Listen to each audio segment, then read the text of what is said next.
again. My name is Mihai Constantin. I'm a senior researcher at EPG, and I'm going to introduce you the event that we are going to have today.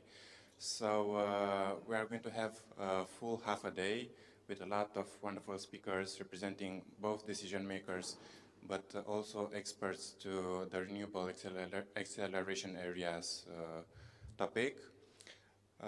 We are also going to have some online speakers, but also persons that are here in person attending this meeting.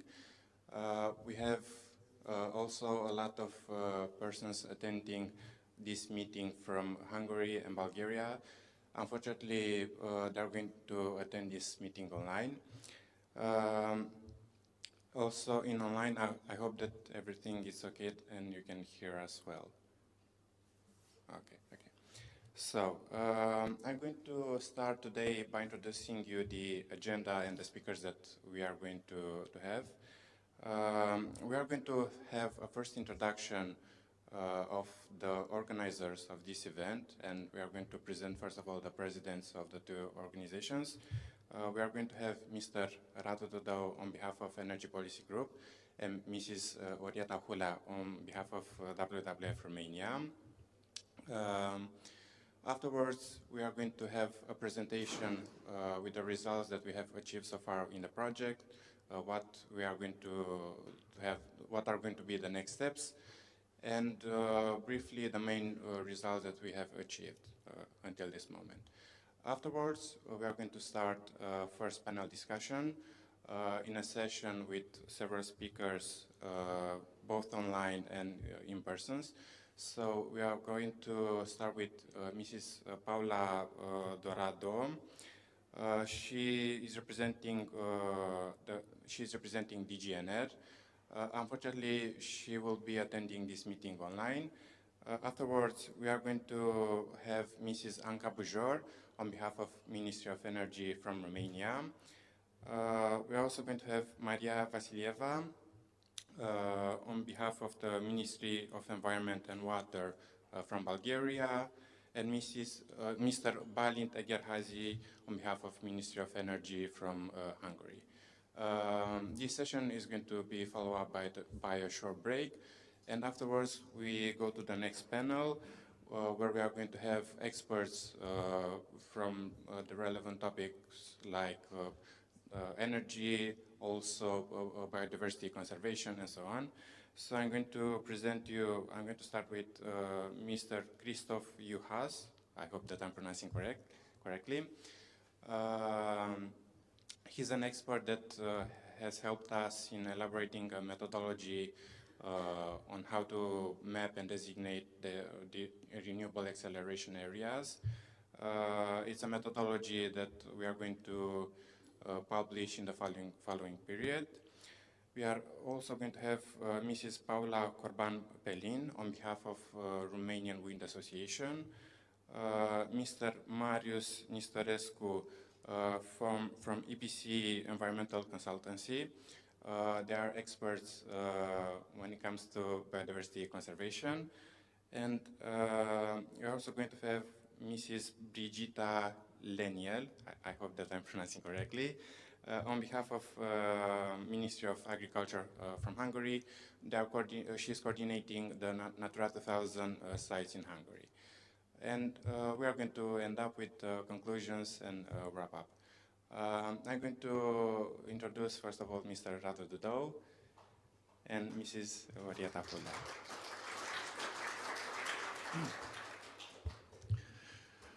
Good morning, everyone in the room and those online. I'm Radu Dudău, president of EPG. EPG stands for Energy Policy Group. We're an independent think tank specializing in energy and climate policy based in Bucharest. We've been involved for a long time now in promoting the development of renewable energy resources and what we call the clean energy transition, of course. And this particular topic has become really important for the authorities and for the European Union's ambition to achieve its 2030 target for renewable energy development. As one of the major hurdles for renewable development has been the very long permitting times, the protracted process by which the entire authorization and permitting process would take like ages, because there are so many parts that must be harmonized to basically integrate these increasing shares of renewables into an energy system that has been configured for a very different, let's say, for very different cogs and wheels. Now, I'm very happy that EPG, together with WWF Romania, are hosting today this conference of RENewLand, a project that started in November 2023. November 2023 was also when RED 3, so the Renewable Energy Directive, the revised Renewable Energy Directive, came into force and basically put in place this obligation to the member states that these renewable energy acceleration areas be defined and set up in all the member states. The obligation is that by early next year, in each and one of the member states, at least one such renewable energy acceleration area must be up and running. So for the authorities, so the Energy Ministry, also the Environment Ministry, this work that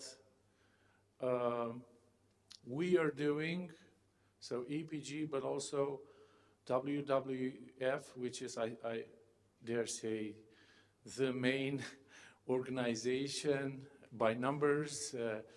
Basically, we're covering 3 countries, Romania, Bulgaria, and Hungary. And the regional teams of WWF are forming the backbone of this research effort that we've been doing, but also the very technical and competent work done by the Center for Energy Research in Budapest with their skills on the GIS mapping system and other technical stuff, and also the methodology that Humea, also of Budapest, developed for us for the project. It's a methodology that involves a lot of know-how and expertise, because it might sound easy, but overlapping, layers of constraints and requirements for particular regions, so as to basically exclude areas that are strictly forbidden for, let's say, various environmental reasons, ecosystems, protected areas, or maybe, I don't know, national security areas. And these days, with the exacerbated security situation at our borders, we have indeed seen for, let's say, windmills, more restrictions than previously. So all this has to be considered carefully, and then, of course, the the objective is to come out with areas that are well defined, that are attractive in terms of the natural energy resource for wind or solar PV, and that at the end of the day, the competent authorities in our countries will be able to incorporate in their legislations so as to support the EU level effort and to make really an attractive investment environment for the companies that want to develop renewable energy resources. I will just say that thanks to this work, we are able to make relevant recommendations to the Energy Ministry in Romania. Excuse me. They are really a very busy authority at this moment with a lot of things to do, and I think they're in the position to appreciate the hand that we're extending to them with this work of ours. And I hope that by the end of the year, when this project finishes, so come December 2025, the final deliverables of these projects will be really relevant for the government. So we, as Mihai said, we're going to have today an excellent lineup of speakers, both from the authorities and researchers, academia, and trade associations, if I'm not wrong. So I think we're having a well-rounded participation today, and I hope you're going to enjoy the works of this.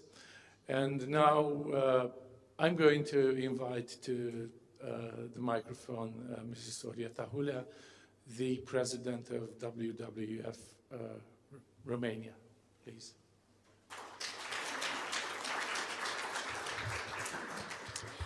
Good morning, everyone. And I would like to also welcome you here on behalf of WWF, not only Romania, but also on behalf of my colleagues from Bulgaria and Hungary, who are also present here. I'm not the president, I'm the CEO. We don't have this type of positions. WWF, it's a global nature conservation organization. Therefore, its mission is to protect biodiversity, to reduce human impact on nature, but also promote sustainable development. And WWF Romania, as also Bulgaria and Hungary, we are part of WWF Central and Eastern Europe, covering this fantastic region in terms of biodiversity, because in our countries we still have wildlife, wilderness, we have a good network of protected areas, we have remnants of old-growth forest, the last in Europe. So it's also a mandate that we have to keep this nature for the future generations. But at the same time, as Mr. Duda already mentioned, the region is developing, so we need more energy, better, cleaner energy, and we need to accelerate the deployment of the renewable energy sources. But the challenge is how to do it in a way that is sustainable, and it's at the right speed, because there is not much time, and we are all aware of that we need a proper planning in order to have good projects on the ground, projects that have low or no environment impact. And from this point of view, I would like to emphasize few challenges that are also coming from the preliminary results of the project, the RENewLand project. One is we need to engage stakeholders from early stages in this project, in the type of projects, plans. We need to involve them in the discussions of defining the go-to areas, but also no-go areas, because we need to exclude some areas that we already know that are very sensitive and where the impact will be high. We need to consider areas that are suitable, for example, looking into artificial areas that have already an impact and are more suitable than allocating other types of lands for this type of projects. Local communities usually are not involved in the discussions, but they are also beneficiaries of this type of developments. So special attention should be given to engaging with local communities as one of the key stakeholders. We were discussing a little bit before the opening of the conference about the capacity that is needed in the public institutions who have to deal with the whole permitting process, capacities and competencies to evaluate carefully the environment impact assessments that are done by the companies, the compliance, not only with the Natura 2000 directives, for example, or the strategic environment impact assessments, but also with the Water Framework Directive, which is maybe less known. Of course, monitoring. Monitoring is an important part of the process. During the projects and after the projects, sufficient capacity and financial resources should be allocated for this. So through that, it would be possible to intervene maybe in projects that were not designed well right from the beginning, but you still have a chance to adjust and adapt. So I think this conference today will provide lots of ideas and topics to be discussed. So through this project, the partners, the experts involved will find proper solutions, adequate methodologies, so that we can put on the table of the decision makers concrete solutions that really can be taken into consideration and help through this process to accelerate the implementation of the renewable energy sources. So I wish you fruitful discussions and a very good atmosphere, and I am sure all will contribute to that. Thank you very much.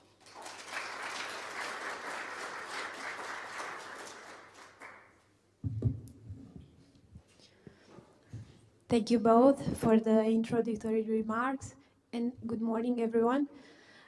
Thank you for joining us today, both in the room and online. My name is Alina Arsani. I am coordinating the Energy Systems Department within EPG, and together with my colleagues Mihai and Nadia, we are part of the RENewLand project.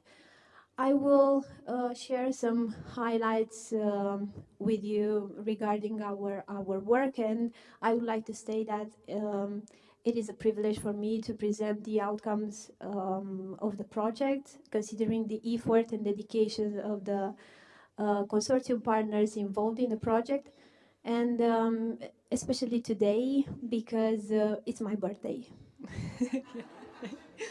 Okay. Can we share the presentation?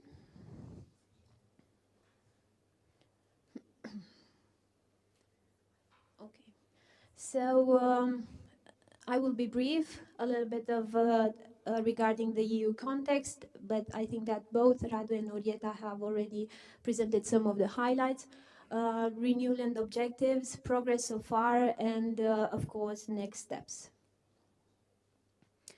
Regarding the EU context, aside, of course, of the Green Deal objectives of climate neutrality by 2050, we have the Repower EU plan with increased objective and specific targets for at least wind and solar energy deployment by 2030. We have the regulation setting the framework for streamlined permitting for renewable energy deployment, and the revised Renewable Energy Directive, which highlights the importance of acceleration areas for renewables, but also deadlines. And as Rad presented earlier, we have the deadline for coordinating the mapping for acceleration areas for renewables by May 2025, and the designation per se by February 2026. In this endeavor, the European Commission published a guidance for renewable acceleration areas, but also in July 2024, commissioned a study regarding on how member states could implement renewable acceleration areas, a study developed by Trinomics. RENewLand objectives. So the idea of RENewLand was developed by our colleagues from WWF offices. They came to us and requested our support for the project, and of course, considering the subject, we agreed to join the effort of developing this project. The idea started from the challenges within CEE countries, CEE region, especially challenges such as lack of legislative predictability, the infrastructure, the outdated infrastructure, the importance of environmental aspects, but also limited stakeholder engagement.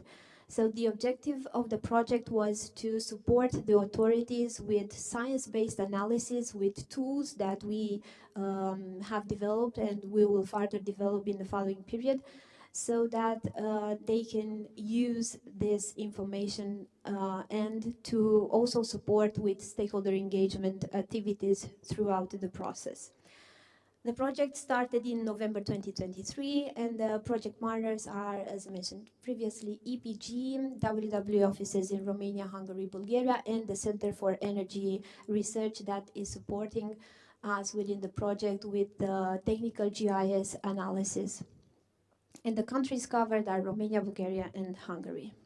The funding comes from the European Climate Initiatives from OIC.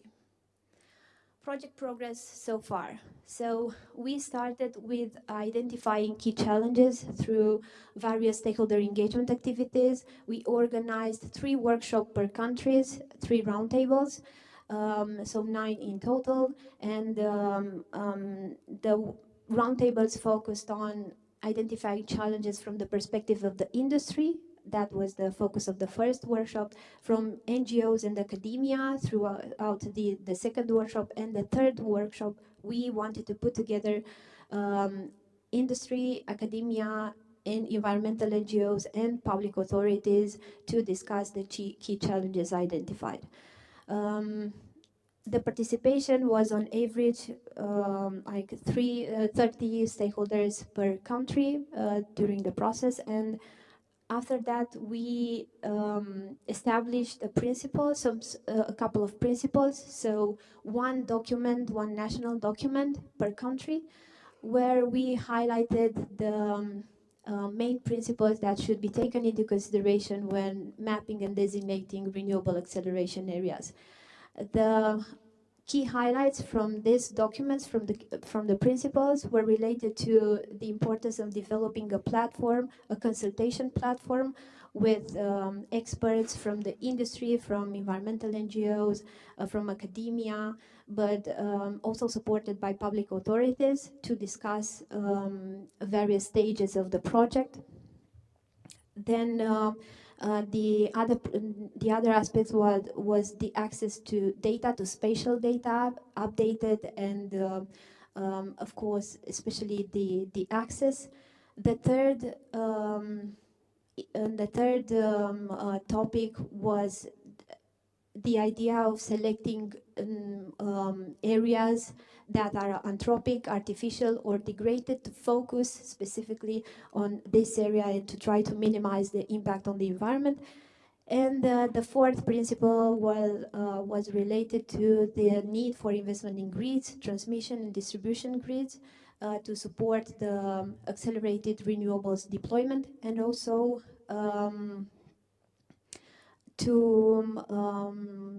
and yes, I think this was the first one. In total, we had more principles, but basically, these were the key highlights.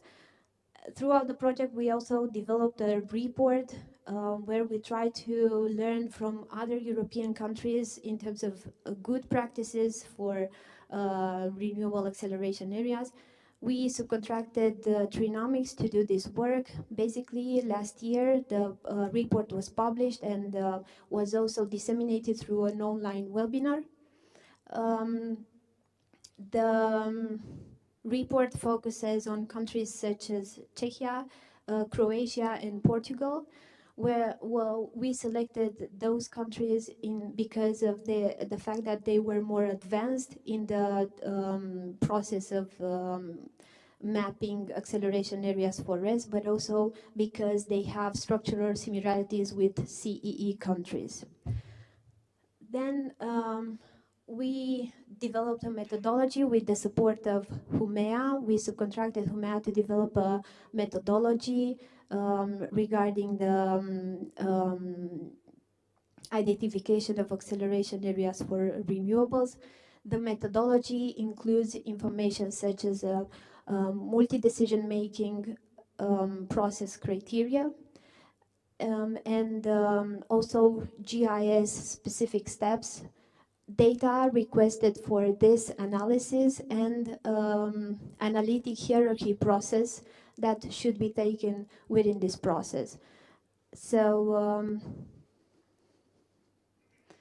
what you will see in the following period is like the fact that we will publish 4 policy papers, 3 national ones, Romania, Bulgaria, and Hungary, regarding the key findings from the good practices report, from the methodology, trying to apply the methodology, but also in terms of the stakeholder engagement activities that we had so far, and also a regional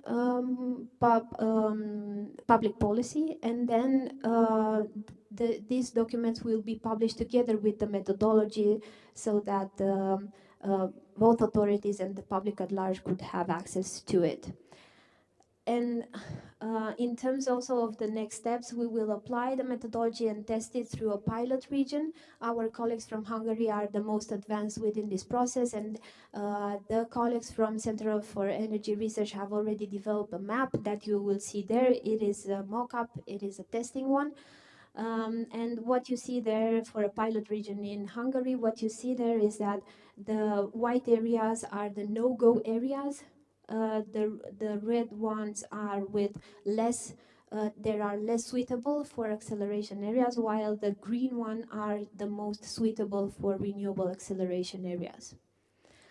So we will test this mapping for all of the countries in the project, and then we will present the final results and try to adjust a little bit the methodology. Thank you all, and I hope you will enjoy the discussions today. I will invite my colleague Mihnea Cătuț, Executive Director for EPG, to present the panelists and continue the discussions. Thank you.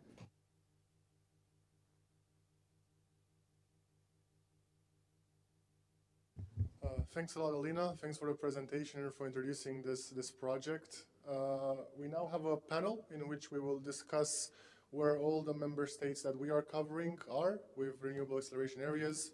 So Romania, Bulgaria, Hungary, going a bit to discuss with Ministries of Energy and Environment about how has this process gone so far.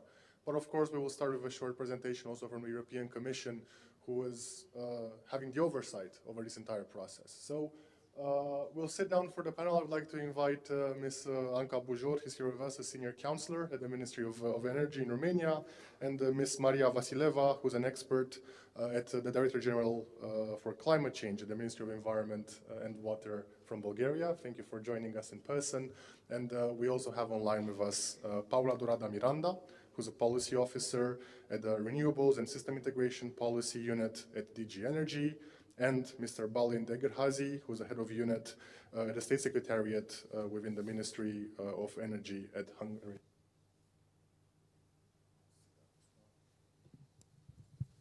All right. We've already had the introduction about the project that EPG, together with partners, is implementing, financed by OIKI. For this panel, I think we'd like to dive a bit deeper into how this process is going, and I'd like us to have in the back of my mind the reason why we're doing this. Yes, because we are at a period where Europe is facing high energy prices, especially when we compare it to other regions. We are in a security of supply glut, and we're trying to find ways to diversify our energy sources, but also to produce through our own domestic means more energy. And of course, what was driving all of this is the decarbonization objectives that we have, especially the long term for the 2050, but the 2030 targets that we've collectively set up for the EU, following the REPowerEU, following the Russian invasion of Ukraine and the entire energy shock that we've seen after that. So that's sort of background and the things that we have to keep in mind, which is why the urgency of us really accelerating the deployment of renewables is with us, and why we are trying to simplify procedures and create those areas in which this can be fast-streamed, fast-tracked, and done in a way that's simply more efficient than we've done so far. With that being said, I would like the actual content of this panel to focus a bit more on the technicalities, just to try to understand a bit what the experience is within the capitals, also how DG Energy is seeing this entire process from Brussels.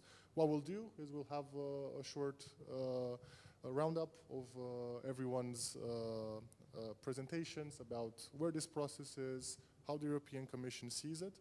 Then we have a few questions that I have prepared that I would like to go through. We'll leave plenty of time for a Q&A session with the audience as well. With that, I would like to mention also that there's some participants that are following us online. If there's any questions from there, I will get them on my phone and I will ask them to you. And at the end, we'll have some short concluding remarks from everyone. So for about an hour, we'll be together and discuss these topics. Okay, I think that's enough background and introduction from my side. And with that, I would like to go to Ms. Paula Dorada Miranda from DG Energy, who is with us online, and who is going to tell us a bit about how the European Commission is overseeing this entire process. And I think, Paula, you have a short presentation as well. Thank you very much for the invitation first to Energy Policy Group.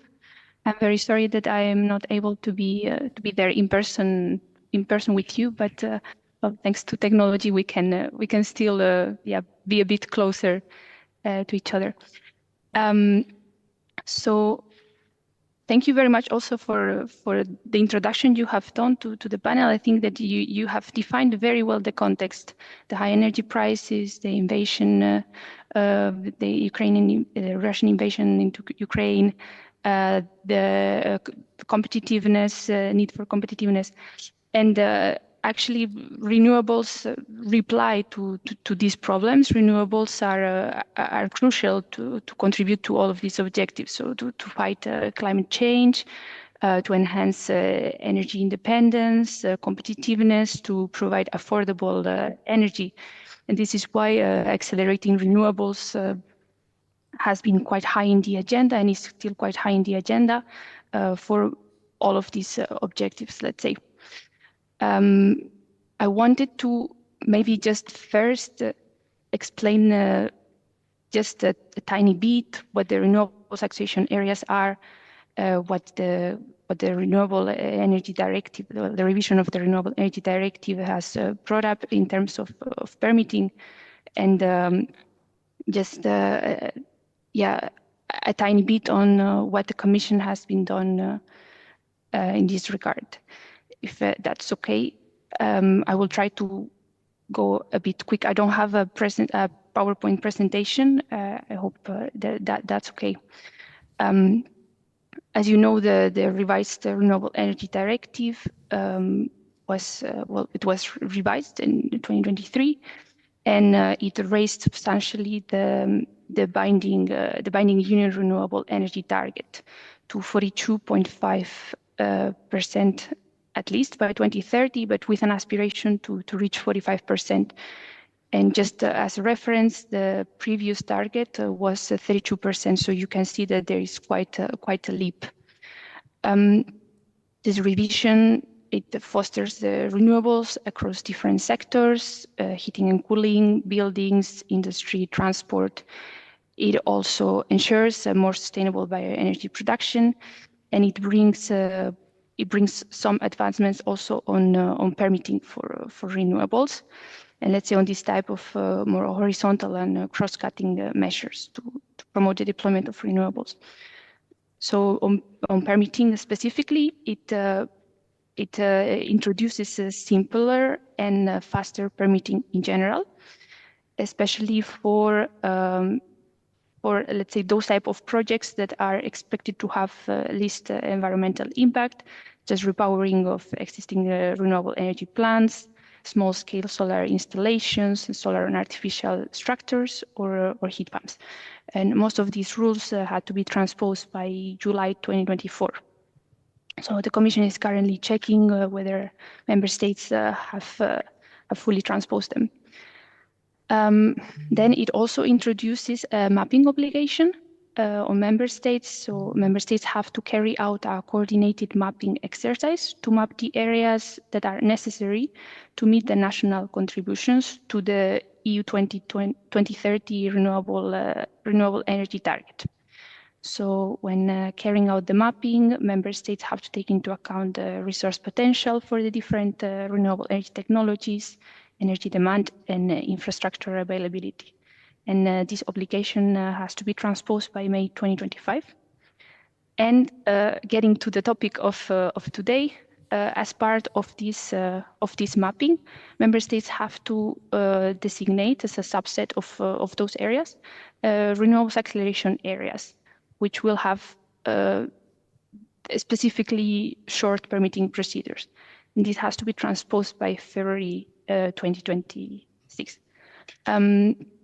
So member states have to designate renewables acceleration areas for at least one renewable energy technology. And these are areas where the deployment of a particular technology is expected not to have significant environmental impacts in view of the characteristics of both the area and the technology. So the directive provides guidance or points to types of areas which must be prioritized in the designation, such as areas along transport corridors, degraded land not usable for agriculture. So already areas where the impact is expected to be low, and also points to areas which must be excluded for the designation, such as Natura 2000 or other protected areas. Member states must also prepare a mitigation rulebook with rules on mitigation measures to adopt in a specific area, which are aimed at avoiding or, where not possible, significantly reducing the environmental impacts resulting from the installation of the projects in that area. And these must be targeted to the specificities of both the area and the technology that will be deployed there. Member states also have to make the draft plans for the designation of renewables acceleration areas, including the mitigation rulebook, subject to a strategic environmental assessment. And if the plan is likely to have significant impact on Natura 2000, an appropriate assessment under the Habitats Directive will need to be undertaken too. I heard something about before about no-go areas, And I also wanted to briefly touch upon this point. Under the revised Renewable Energy Directive, renewable energy projects should continue to be deployed outside the renewable taxation areas. The areas outside renewable taxation areas should not be seen as no-go areas. The article on acceleration areas puts in place a framework for a more accelerated and streamlined permitting processes in areas where the environmental impacts are expected not to be significant, but this doesn't mean that somewhere that in other areas outside of those deployment cannot take place, just that it will take place under different rules. Yeah, and as I think I will explain in one of the round of questions more what the Commission has been doing, let's say, since the directive was adopted and what we are working on now. But just to say that as a follow-up of the revised Renewable Energy Directive, the Commission already published guidance to member states on designating renewable taxation areas. And you already mentioned also the study which was accompanying the guidance. So I think I will leave it for now, if that's okay, and then continue later. Yeah, no, thanks a lot, Paula. And it's good to have this EU-level overview of things. But before we move on to the next speaker, I think it's a good opportunity for me to ask you a question about the type of support that you're providing to member states as well. Because, of course, the Commission needs to follow the proper transposition and implementation of the Renewable Energy Directive. You issue these types of guidance.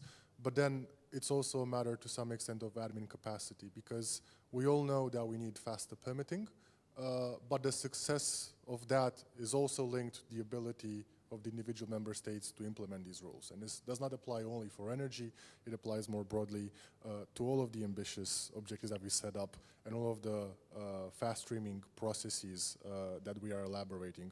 So I just wanted to ask you a bit, what's your approach to countries in the regions, and particularly those covered in this project? Yeah, so in terms of, let's say, support, or because, yeah, let's say the checks of the transpositions, this will happen after the transposition deadline has expired. But as mentioned by you, the Commission has been trying and is still trying to support member states with the designations. So at first stage, it was, yeah, specifically the guidance, which was adopted and released so that member states, no matter what is their starting point, can proceed quickly. And I think that the guidance is quite useful for this purpose, because, for instance, data availability, which is a key enabler, or let's say a key prerequisite to be able to designate, yeah, like to do the mapping and designate renewable taxation areas as part of this mapping. The guidance already contains some examples of tools and data sets that can be used for this purpose.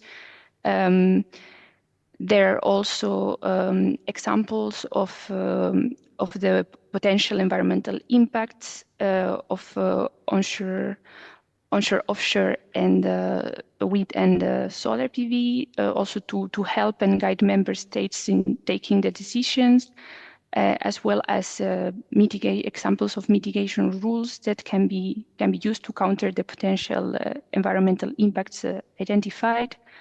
It contains some examples of what other member states have been doing for not precisely for the designation of acceleration areas, because it predates the exercise, but more for the designation of suitable areas. And other things, but also what we have been doing, there has been a lot of reach out and a lot of conversations with member states, and we are trying to make the best use of the existing fora that we already have, such as a concerted action on the Renewable Energy Directive, or we have also permitting expert group with experts from all member states. We are meeting 3 or 4 times per year and discussing different topics related to permitting. And also we have discussed the mapping obligation, renewable taxation areas. We have also set up an online tool where member states can host their practical questions on the transposition. At first it was only for permitting, but now it has been, let's say, it has been upgraded, and it covers the whole revised Renewable Energy Directive.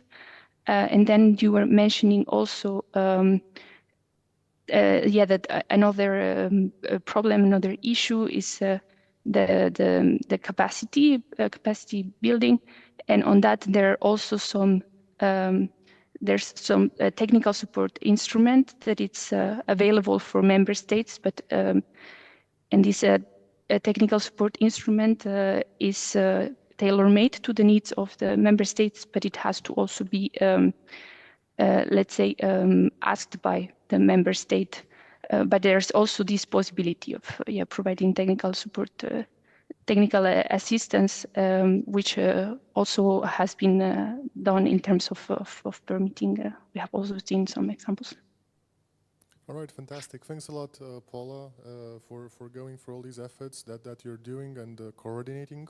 I'm also happy that you mentioned data as one of the enablers of the selection of the acceleration areas, but at the same time it's probably one of the chief barriers as well. And maybe not just because there is a lack of data, because that's not necessarily always the case, but because it is fragmented, is collected by different organizations. Some of them are private, some of them are public, and I'm sure this will come up in our discussion as well, and one of the issues that need to be sorted, and I'm sure there's good practice examples that we can draw on in this process. So thanks, Paula. We'll get back to you with some questions a bit later in the panel. I would like now to turn to Ms. Anca Bujor from the Ministry of Energy, who will tell us about how things are going in Romania. Hello. It works? Okay.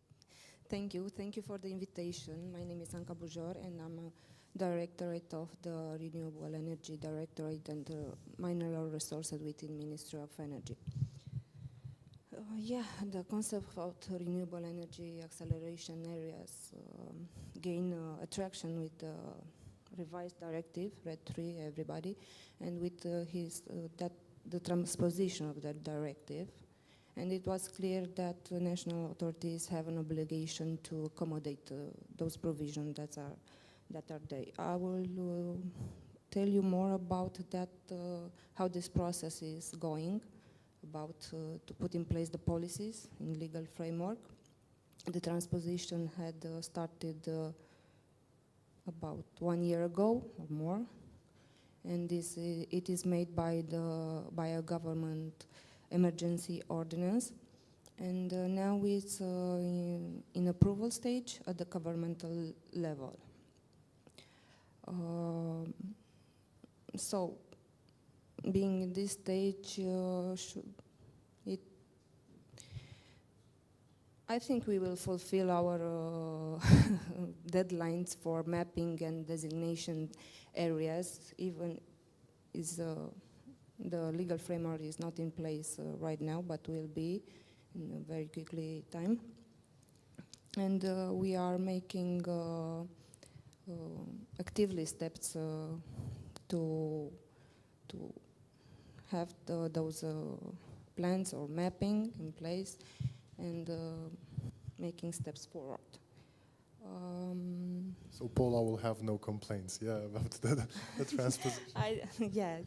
It was a hard, I don't know to say, process, because it's not only a legal framework, it's a, it's a plan of policies and measures that should be put in place, and should be put in place properly, not only to have the legislative framework. Some key provisions that I could provide you that are in the legal framework. I will say that I don't want to spell out government emergency ordinance. The main authority that is in charge of these plans is Ministry of Energy, along with relevant authorities. It's a long list. We supplemented like Ministry of Development and Public Works, National Regulatory Authority, and also the Ministry of Environment, of course, TCO, DCO, and the General Secretariat of the government will coordinate national authorities and local ones to improve the efficiency of the process and to be clear there is responsibilities in this. What to say? It is envisaged to simplify and digitize the permitting procedures so that administrative steps to be clear and digitized. How it is written right now, and I think will remain like that, is the mapping should be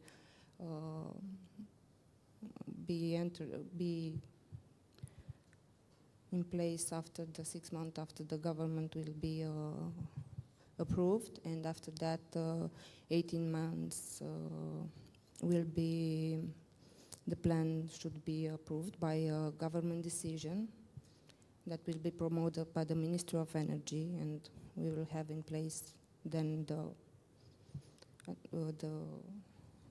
the plans and the areas. Also, a key role in will have the environment assessment, and will with also on the spot on biodiversity protections, and concerning Natura 2000 and other special areas, environment protections.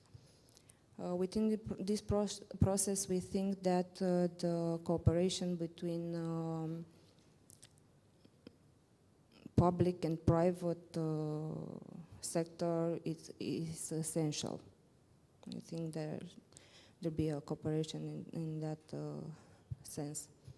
Also, so to support this effort, Ministry of Energy is considered to sign a memorandum of understanding with our partners here today, EPG and TNC. That will be probably signed in the next period, and the further details will be provided after the signing, and the announcement will be made. We've already have some discussions on those aspects that are being there provided. What to say more? I think those plans are important not only to see to satisfy the necessary demand of energy on local, and to use properly the renewable resources on areas. Thanks a lot, Anka. And yeah, you mentioned already all the multiple institutions that need to coordinate, and ministries, which we all know comes with challenges. Yeah, and there are some platforms that already exist where this could be done, but I'm curious if there's already a channel that's been open for this. Is there a platform that's already in place and functioning, or is it still a process in the making? No, we had a working group, and all the authorities that are there. Let's be clear, this legal act will be approved by all the ministries, not only some of them. All the government will approve, and they were aware of those plans and what is there written, because of the early beginnings of the transposition. It was a working group, and we have worked with all the authorities. If let's say, let's tell you, we haven't put in there an authority, and they said we want to be there. Yes, they shown an open attitude for this. Yeah, they had no. Yeah, no, that's fantastic because there is a lot of work to do, and this type of coordination is super important. It needs to be a smooth process, and it's good to hear that. It's already formalized for a working group that's ongoing. So yeah, thanks a lot, Anka. I'll come back to you with some questions after this. I wanted now to turn to Maria Vasieva, who is from the Ministry of Environment and Water in Bulgaria, to tell us about the Bulgarian case study. Yeah. Hello everyone, thanks for having me. So Bulgaria is currently working on developing the plan of acceleration areas, mostly and only for wind energy, according to Article 5 in our Renewable Energy Source Act. So we are in active phase of mapping and preparation the plan, and we have currently a draft structure of the document. So we have also established a working group that includes representatives of several ministries, and the process is coordinated by this group and involve an assessment of energy potential, environmental risks and impact of the land use. Our goal is an increase of 7,000 megawatts in installed renewable energy capacity by 2030, and including 1,000 megawatts from onshore wind plants. Yeah, thank you. I mean, you already mentioned it, so it's the first obvious question, which is why is the focus exclusively on wind at this moment, and is this just for this stage, or do you plan to expand it to other renewable sources in the future? So for now it's only for this stage, because it's only for wind power, because we are following the recovery and resilience plan, because this decision was made because the directive is not transposed yet, and in the national legislation, and we're following this plan, and also the discussion about that was in the parliament, and firstly it was included solar and wind energy, but during the discussion in parliament the solar was dropped. So, but we think the next step it will also include solar energy. All right, so a bit of a political process there that needs to be, to me, overcome as well, but as you mentioned, probably this will be expanded. And at this stage, I wanted to ask you if it'd be possible to give us a few more details about the process that you envision for designating these areas, and how do you try to reconcile all the considerations from spatial planning, environmental risks, land use conflicts that you mentioned a bit earlier as well. So what's precisely, well, more precisely, the process through which you're trying to go with this? Yeah, so the areas are categorized into 3 groups. The first is exclusion of territories. That includes protected areas, so Natura 2000, includes bird migration roads and the forest areas. The second group is territory with positive characteristics, which are the wind potential, which is above 3 meters per second, in high of 150 meters. And disturbed lands, of course. And the third group is ecologically sensitive areas that will be finalized with strategic environment assessment with applied mitigation measures. Is there an overlap with existing Natura 2000 sites when it comes to ecological sensitive areas, or are you taking a broader perspective of that? We're taking the broader, a broader perspective. And like, is that something that's dealt by your ministry, and you're going to basically explain which are regions that need to be avoided, or how does that work?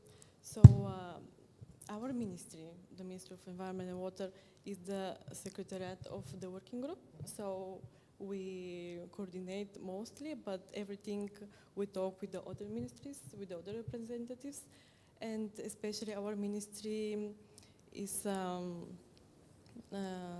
talking now about Natura 2000 because the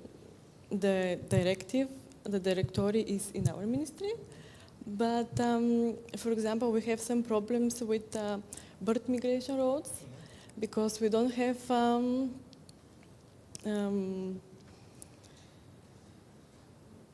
official data on them. And for example, some sources say that nowhere we can place the wind plants because there are everywhere birds. And another source said, okay, the birds are smart, they adapt, and there are modern methods for signalizing where the area. So yeah.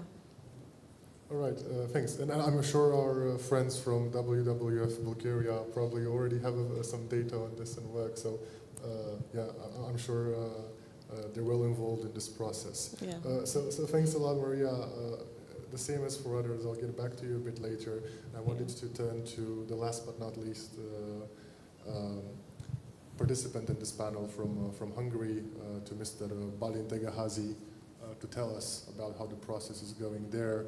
And I think, Balint, you have a short presentation that you'd like to give. Yes, thank you very much. I will be trying to share it, but not to worry, I will be brief just to have a little We cannot hear you. Visualization. Still not sure if you're muted or if there's a technical issue. We can see the presentation very well. And you can't hear me? Yeah. I was afraid there for a second that I would have to give the presentation myself, and I'm sorry, I do not know your slides. So, You can hear me now and you can see the presentation as well? yeah. Okay. A little visualization where we stand currently.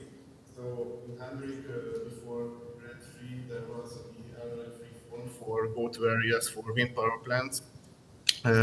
We wish to set go-to areas for onshore wind, as that has been an underutilized renewable source in the Hungarian energy mix as of yet. This RF reform explicitly stated that the go-to areas should be defined at the minimum for areas in the country where the energy density of the wind is at least 500 watts per square meters at 150 meters height. Okay, but what does this mean?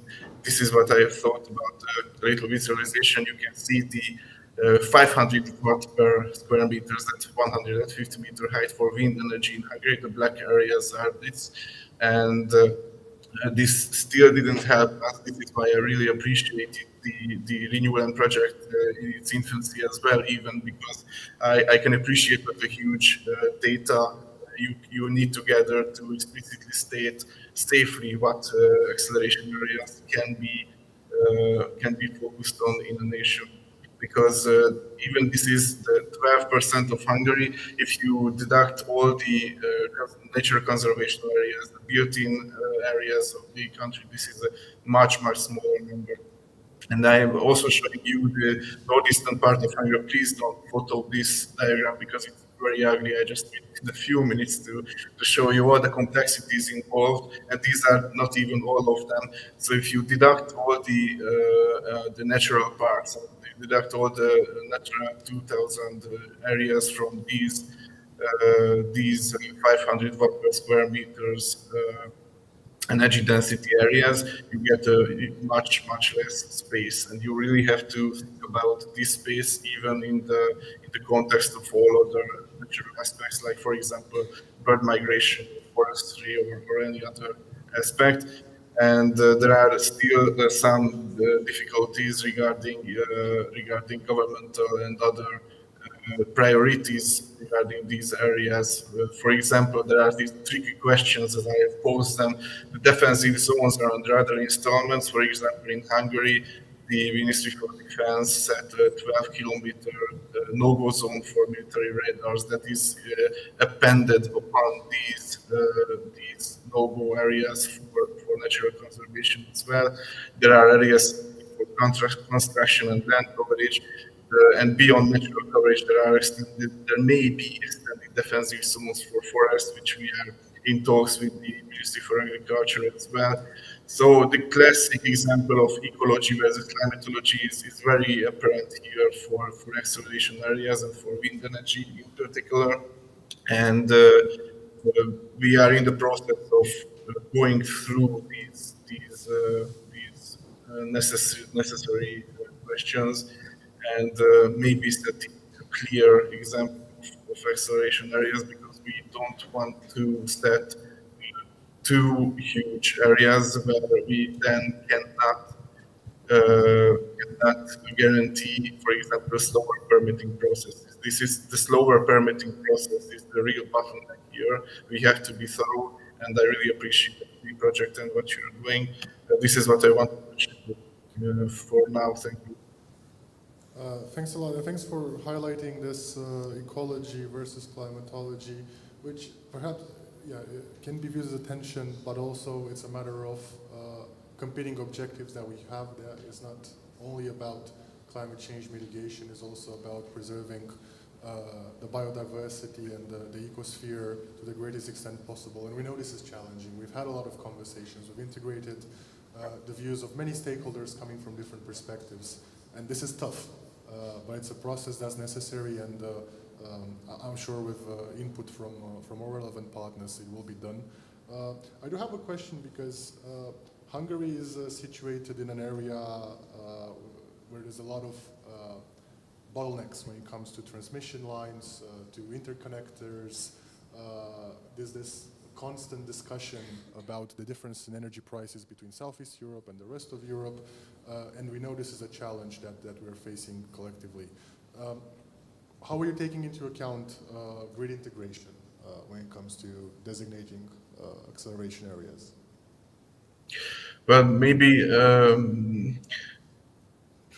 yes, I understand your question. The problem is that for the grid capacity expansions and in overall, the view on the electricity grid it's rather top-down. So the electricity grid upgrades and the capacity upgrades follow a top-down expansion strategy.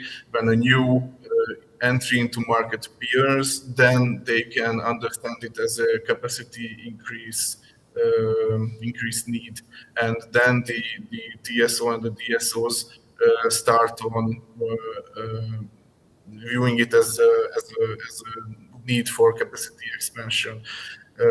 Turning this on upside down and thinking it about as setting beforehand ex ante some free capacities or an open capacities for renewable acceleration areas is a hard question. It can be done and it should be done. We are thinking about this, but then you really have to think about all the aspects that you select such sites, because it cannot be precisely predicted where these capacity needs will arise. Even if you set with the highest prudency, the ecologically and nationally feasible go-to areas, investors might have different views on this. Great, thanks a lot for that. I've already received a question from one of our online participants, Attila Nok, which I would actually like to ask both you and the other two country representatives, which is a bit of shameless self-promotion, but hey, someone else asked it, which is how are the inputs of the RENewLand project being taken into account? And thanks, Balint, for already mentioning that work in your presentation a bit earlier. So is this an active dialogue that we're having? Are there any expectations from the outputs that can be produced for this project? How are you taking them into account in your work? So we'll start with you again, Balint, and then we'll move to Romania and Bulgaria as well. Absolutely. We were already involved with the Hungarian branch of the RENewLand project, and we will gladly use the findings to base our further thinking on, because as I have mentioned, I can appreciate what a huge task the gathering of all this territorial data had been, because we tried it ourselves. So you can count on it that we will be reviewing the outcome of these data gatherings, and there are many aspects which need to be still to be taken into account when setting excluded zones, I mean excluded from the acceleration areas, not as a no-go zone, but when defining, not broadly, but in specific terms, ecologically, economically, and in an energetic point of view, acceleration areas. So the data is very valuable for us. We will be reviewing the outcomes. Fantastic, thanks a lot. And yeah, indeed, it's a very time-consuming process that's gone to take into all the perspectives of stakeholders, create a methodology, and so on. So it's great to hear that they are taken into account. What's it like in Romania? Taking into account what the plans are and the mapping is proposing, no? So yeah, it's more about like, yeah, the inputs that are being collected through this project from the multiple stakeholders. It is something that you're planning to take into account when designating the areas, when selecting the precise methodology that you want to use, and so on. And more maybe the question can be more in terms of what can civil society do going forward to provide valuable input to the process that the ministry is doing. Yeah, first of all, they're taking into account all the aspects that you mentioned, and also the civil input is consumers in this respect. It's very well welcome. I don't know at this time all the aspects should be done, and all environmental also, and also the network, the investments that are needed, especially that it's a very valuable input. If you don't have the network, you cannot invest there and you have a proper area. No, fantastic, thanks a lot. And I'll turn to you, Maria, as well. I mean, the pressure is on you. You cannot say you're not going to take them into account now anymore, but yeah, are you doing this, and what more can civil society organizations do to contribute to this process? So I think like the same like in Romania, we will also take into account everything, and mostly I think this will be in the stage when we will make the strategic environment assessment. So it will include everything, and every site that somebody will say it will be included then. Yeah. Great. Well, yeah. Let's leave it at that. So this is a reminder to everyone in the room that if you have any questions, think about them, raise your question. Someone in the room will hand you a microphone. No pressure, but I am getting questions from online, so unless you want only online questions to come, I'll just give Paula one quick question, and then yeah, we'll turn to the first hand here in the audience. And Paula, I just wanted to say that there's the announced upcoming guidance that was announced for the Affordable Energy Action Plan for mid-2025 for innovative renewables, so agrivoltaics, floating PVs, all these types of things. Can you give us a bit more of a flavor of what are we to expect from that guidance that the Commission will issue? Thank you very much for the question.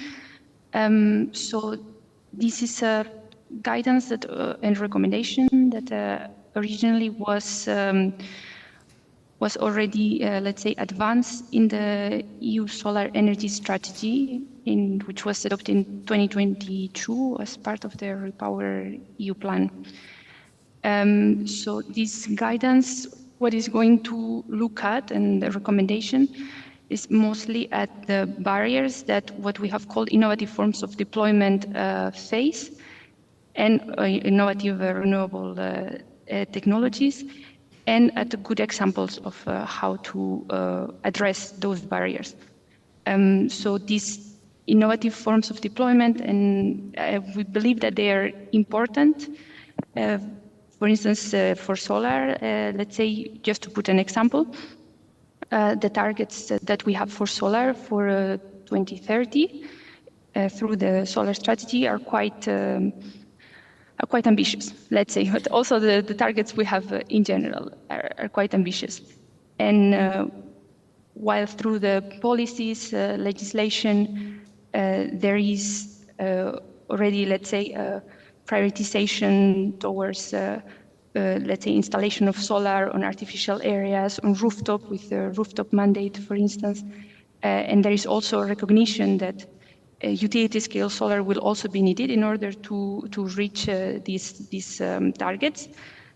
We believe that all hands on deck are needed for this effort. And we think that agrivoltaics, floating PV, infrastructure integrated solar, and other innovative forms of deployment, so let's say different from the traditional forms of deployment that we have seen, can contribute to this effort. And we think that they also bring other, let's say, other benefits, because they usually allow for the use for multiple use of land or of spaces, which actually is also something that has been hinted by some of the speakers. We actually think that sometimes it's not necessary, let's say, to put the different public goods or let's say, against each other, but that some of these objectives can be attained at the same time. For instance, renewable energy generation can go hand in hand with food production, can go hand in hand with nature restoration. There are ways to, let's say, to pursue both, or let's say more than one of these objectives at the same time. We think that it can also bring benefits in terms of public acceptance and increasing public acceptance, also because it reduces these innovative forms of deployment. They reduce the land that is needed for the deployment of renewables. So yeah, maybe this is a bit the flavor that I can give. That's already super useful, and we appreciate that. So now I'm going to turn to the audience. I've already seen one hand up. If there's more, we'll take a couple of questions. Please state your name, the name of your organization, and who the question is for. Celia, you can just take my microphone, and then we can move straight to the speakers. We have two hands over there, one in the back, and one. So, hello. My name is Dragoș Ștefan Montoiu. I'm from Wilderness Research and Consultancy, and also from the Eurobats Association. We are a bit concerned about your project, actually. Yeah. One of our colleagues from Eurobats actually proposed this project in Germany, and it got a lead, and it went into a EU directive, and now we're here. So, hey. The idea is, proposing all of this sounds fancy and nice, but all that mapping needs to include something which I didn't quite see in all of your approach right now, which means how do the animals move in the field? Because we all know bats and birds are dying at wind farms, okay? Sorry, a bit of emotion here. Sadly, I didn't see that integrated because as my experience, like 13 years of doing this, we also manage the only project in Romania who has mitigation measures for wind farms and right now has zero impact from 13 years of our mitigation. I can tell you that it's very difficult. It's extremely difficult to see exactly where those areas are. In 2015, we published our first sensitivity mapping for bats for the Dobrogea area, which is a migration corridor for these animals. And we're still publishing, we're still trying to gather data, and we still have large questions about how the animals move after 13 years of study. So my question is, how are you going to mitigate all of this? How are you going to include all of this information, which sadly currently I think we have, and we are more than willing to share. But also, I have another thing to say. All of this is nice and fancy, but most of the banks need to, most of the projects are done by bank financing. And the banks are very harsh on environmental regulations. So they usually do many more other, we actually work with the banks a lot, okay? We're doing this international, like Scottish natural heritage methodologies. And these guys are actually asking the developers much more than the EPAs are doing. Okay, it's very good that you're accelerating, you know, yeah, sure. So that's my question. I mean, how are you going to integrate all of these unknowns into these models? Yeah, thanks. Thanks. I guess that's towards me. And there's a second question over there as well. So we have now both questions, his and mine. Okay, my name is Andrei Feniu. I am from the Order of Architects, and my point of asking is related to geospatial data. So right now we have this big problem of many sources of geospatial data in different formats, different standards. I understand that European tried to solve these problems with Inspire directive. And I have two questions right now. First of all, if the territorial observatory made by Ministry of Development, it's one of the sources and potential platform for centralizing the geospatial data and making the analysis related to also this territorial development of Romania, first of all. And second, if we have any kind of strategy in order to bring to this central database of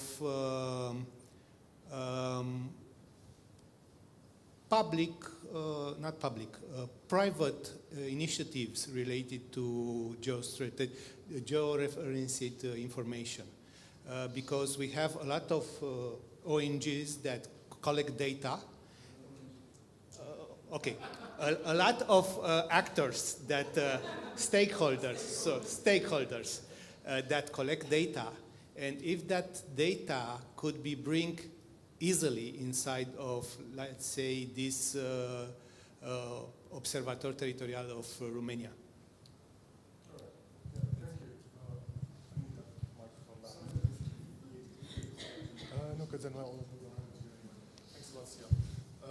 Yeah, all right, so the first questions I'll try to take a bit, but yeah, Anka, if you want to step in, give me a hand, please. No, you're right. There's a lot of restraints that we need to take into account when it comes to this. But there's a reason why renewable acceleration areas are being done, and that's what we discussed towards the beginning of the panel, which is that the urgency of the action that we need to take requires streamlined planning.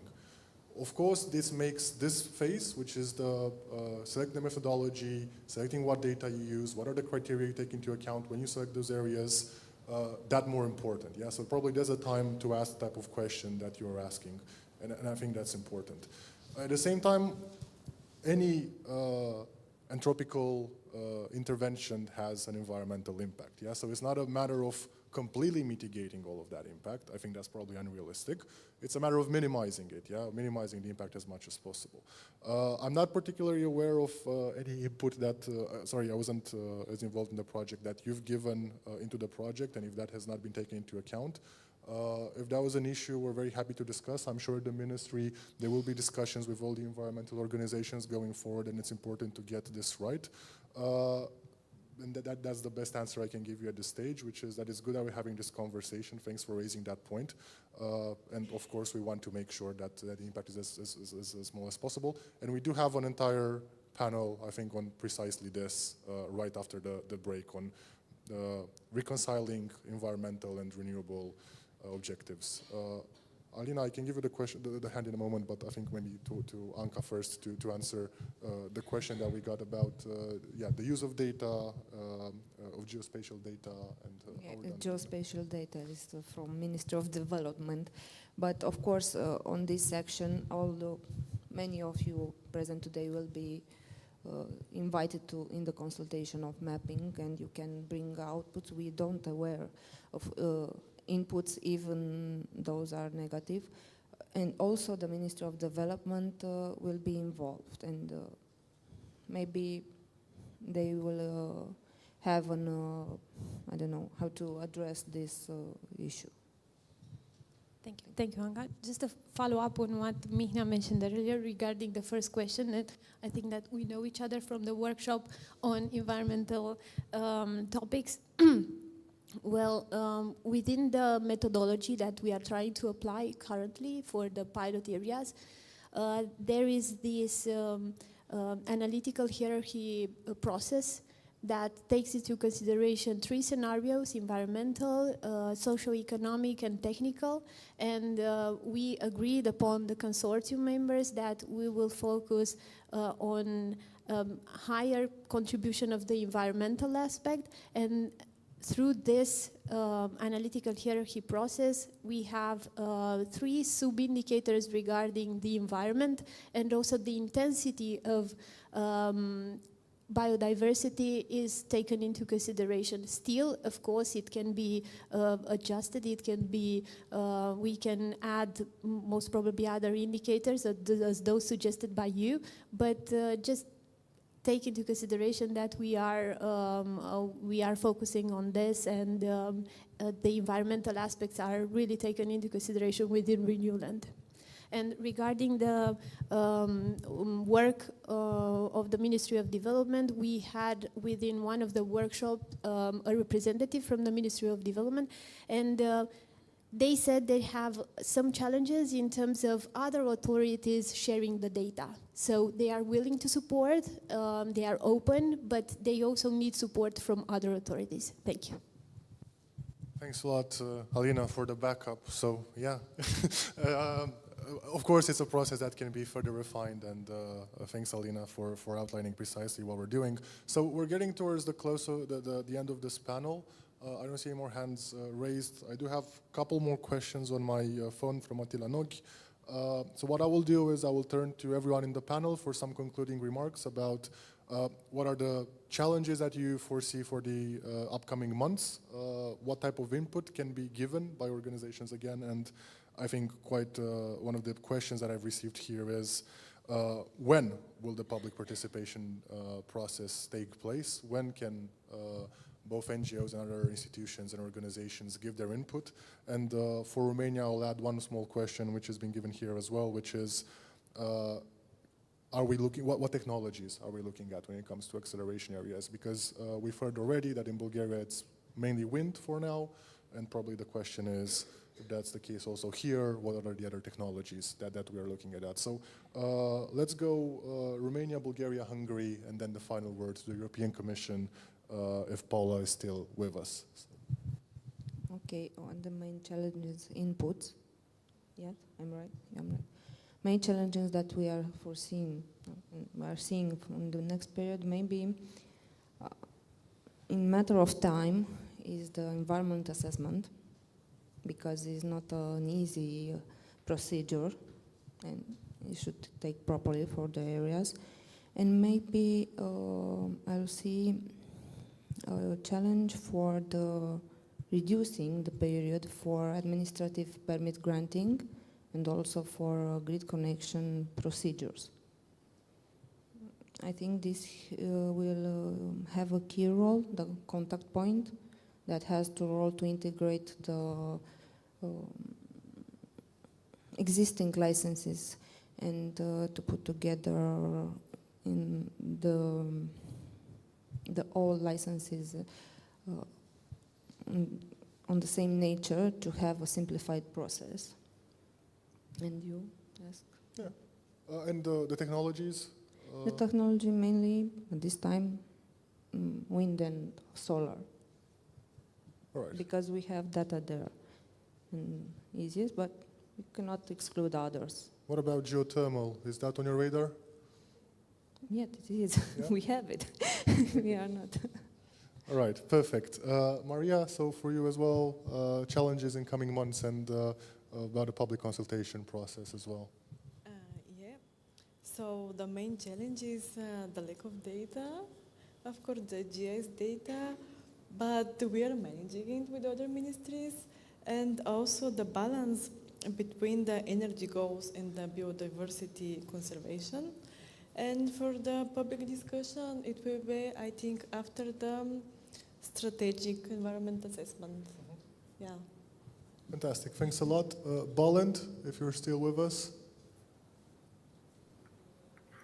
Yes, thank you. So the first challenge I would say are the deadlines themselves, but no further thoughts on that. The second I would say maybe the biggest is the different priorities aligned with such an accelerated area within the governmental branches itself. If you think about natural conservation, economic development, energy services, infrastructure, agriculture, and so on, so on. So putting a multilaterally acceptable proposition on the table is a huge task, which we are in the process of. We hope to achieve this by the end of this summer. But then I have only spoken about the territorial aspects and not the licensing one, which is another aspect entirely. And I am talking about wind energy. So Hungary focuses on wind energy regarding accelerated areas. And geothermal is an interesting question because the government of Hungary has accepted the geothermal action plan last year, which has a great territorial dimension as well regarding the surveys. We did not think about and do not think about the territorial acceleration areas for geothermal because that is really different than on-site or above-ground investments. But I would highlight the geothermal action plan, which is available online, if I remember correctly, for everyone who is interested in the Hungarian geothermal strategic plans. Thank you very much. Great, thanks. And then for the final word to Paula about your expectations for the coming months, challenges to overcome, and perhaps if something that hasn't been touched too much, which is what are your expectations about cross-border coordination for selecting renewable acceleration areas? Because there are shared ecological corridors, there is shared infrastructure. How should member states take that into account in their planning? So if I may, I was actually thinking rather for this more like closing remarks, I wanted to listen to what, let's say, the challenges that member states are facing, which I think are way more important than the challenges that that we as Commission may change, may face. We will face the challenges mostly when we have to do the transposition checks, I think. But just to mention that from the Commission side, we are open for conversation. We will continue engaging through the fora, but also are open for conversations bilaterally. I think that this type of events are very relevant, are very needed. One of the key challenges that you all, I think, are mentioning is the availability of data and the fact that the data is spread between different stakeholders, which are not always part of the conversation, maybe. So I think that this type of exchanges are very much needed, are encouraged, at least from our side. It can really make it richer and help with the designation to make it right, let's say. So yeah, engagement with NGOs, with academia, also let's say with other ministries, as you were saying, which can be challenging. This is very important, and also something that was mentioned, which is engagement with, let's say, the wider public and participation from the wider public from the very early stages, because something that we have to, let's say, consider as well is that we need public acceptance, and for that to happen, we need to also, let's say, contribute and give them. Give the public a voice, let's say. So, if I may, that's it from my side.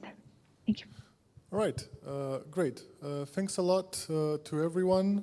I think we've heard a lot of discussions about administrative technical steps that have to be taken going forward. I think we've already had a hint of that tension, ecology versus climate that we've heard in Bolland's presentation. I'm sure we can discuss it more at length in the break at lunch, but particularly in the upcoming panel that we have.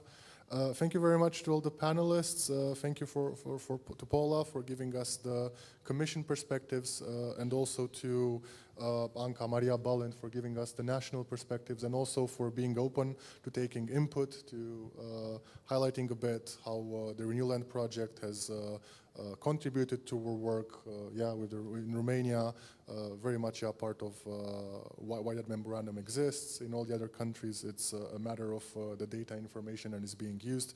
So that's fantastic news to hear. It's a great recognition of the fantastic work that's being done in this project.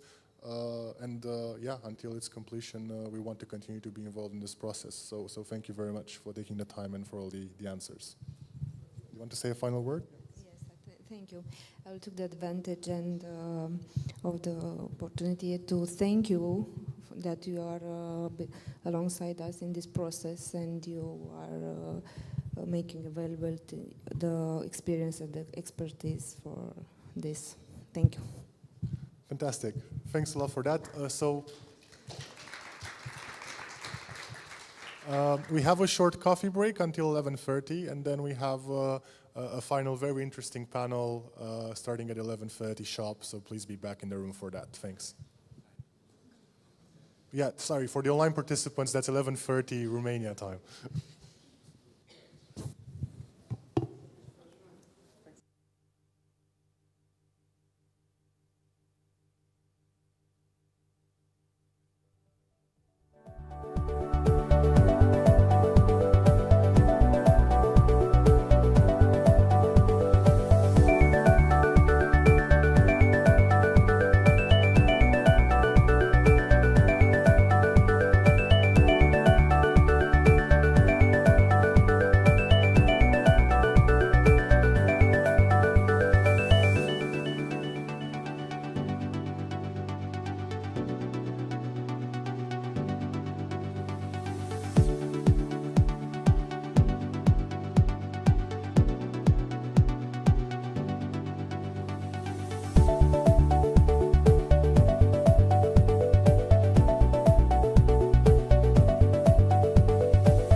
Hello, everyone.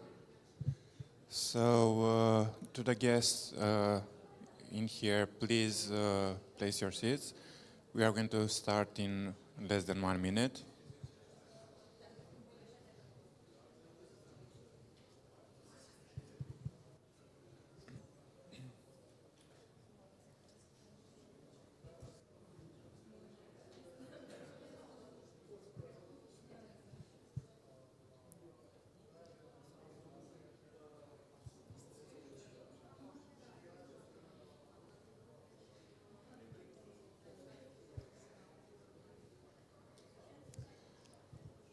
So, before starting the second panel, I have two small requests for you.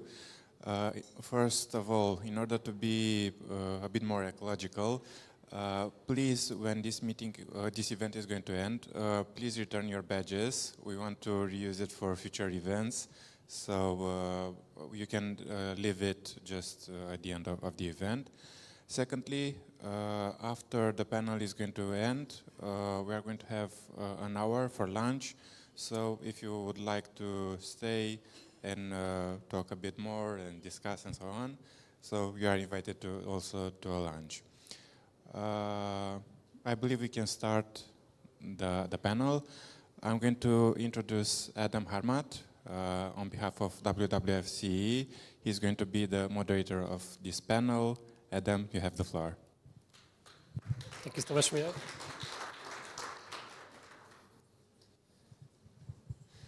Thank you. It's always hard to get from the informal discussions to the formal again, but the good news is that after this panel, we will have the lunch and we can continue the informal discussions.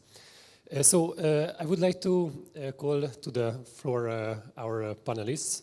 First, Paula Corban-Pelin, energy lawyer representing the Wind Energy Association of Romania.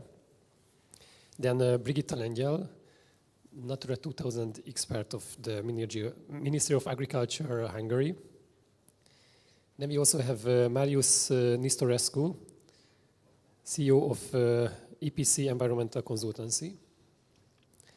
And last but not least, Christoph Juhász, power system and energy conversion expert representing both HUMEA and the Budapest University of Technology and Economics.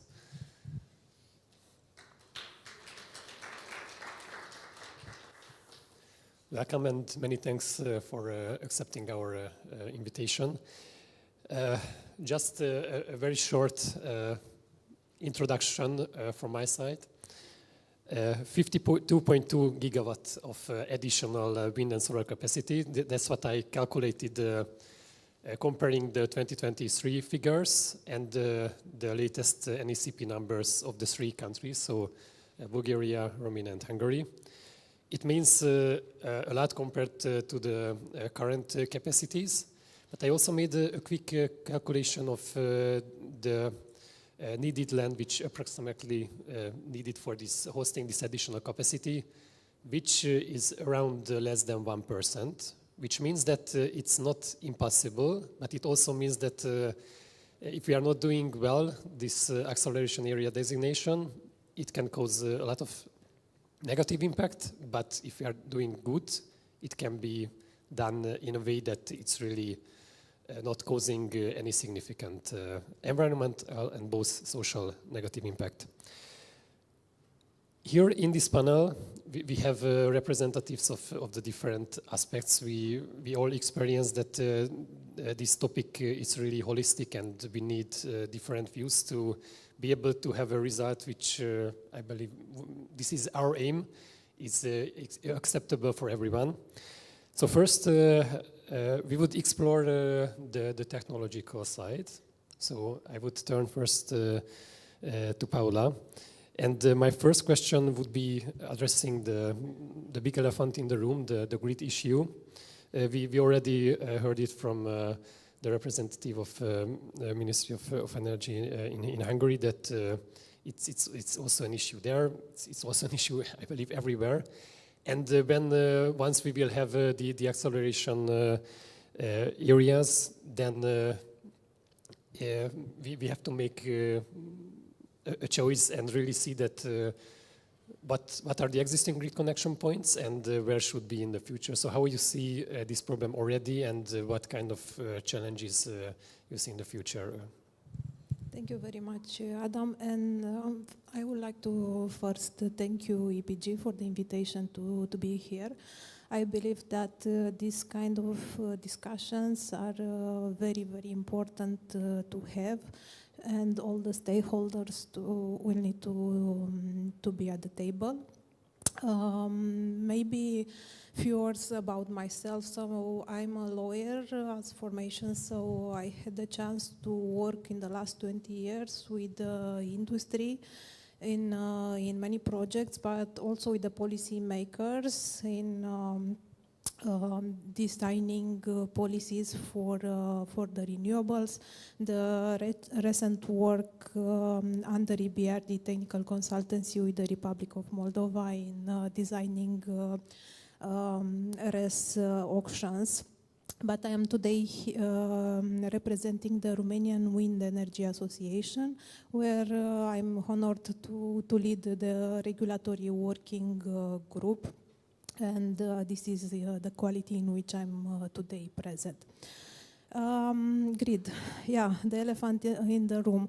Maybe before discussing the technicalities around the grid, so I believe that I'm stating the obvious that we need green and sustainable energy, and we need to speed up the deployment of new production capacities. Yeah?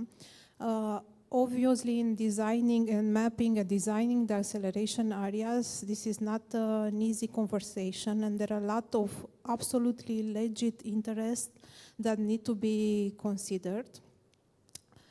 But I believe that we should start from an obvious prerequisite. We need, first of all, to design areas with proper resources for the production of renewables, both wind and solar. And obviously, production is where the resources are, but also resources at an affordable cost. Yeah. So, assuming we are having areas that are capable to balance all the other interests, you know, consumption, grid, environmental, we need to be mindful about the resources and the cost of those resources. And here, indeed, a big cost element is the grid. The reality in Romania today is that there are a lot of areas with grid congestions, and the costs have increased dramatically over the last 2-3 years. And I don't know, I can say that it could be even considered prohibitive to a certain extent. Yeah. So currently, the generators are taking a lot of this burden from the grid operators. So a lot of the cost of the necessary, absolutely necessary investments into the grid are currently being financed by the producers. And yeah, it's a normal thing to do. But here it must be clear that this is a common effort. You cannot say that you know, only the producer must pay for the grid. All the stakeholders, the state, the grid operators, the producers, all need to do their job. All need to pay their share. And yeah, in simple words, the grid must follow the resources. So the grid operators and the state will need to invest into the grid. And yeah, the state by defining proper policies, and the operators by respecting their investment commitment and respecting the deadlines for doing the reinforcement works. Thank you so much. Moving on to the topic of today, acceleration areas. How do you see the need from the companies? Is it any history of needs that companies are looking for these, let's say, low conflict areas. Can you highlight some issues that led to this need? And yeah, because we are mostly talking about this from the regulatory aspects, from environmental perspective, but it would be really interesting to see that how the industry sees this whole process. Yeah, thank you very much for this question. So if we are looking to the permitting process in Romania, because I'm speaking about Romania, there were some obvious improvements in the process, and overall the duration has been theoretically reduced. However, there are still some important bottlenecks that, you know, when discussing about acceleration areas, these bottlenecks will need to be tackled and solved, because otherwise there will be no positive difference. And I'm speaking here about, I don't know, I'm just giving some example of some authorities that acted as bottlenecks in the permitting process. I'm thinking about the Ministry of Defense and the entire situation with the civil and military radars. Obviously, these are extremely important for us as a country, but the Ministry of Defense in some instances simply refused to issue the permit, saying there is a radar, a civil or a military one, but they either lack the technical capacity to do the computations to see whether there is a real interference between the radar and the wind turbines or the solar project, or even in some cases when the investors have made all the technical studies and proposed alternative solutions, they simply refuse because I don't know why. Yeah, so this is one clear bottleneck. Then similarly is the situation with the Romanian civil aviation.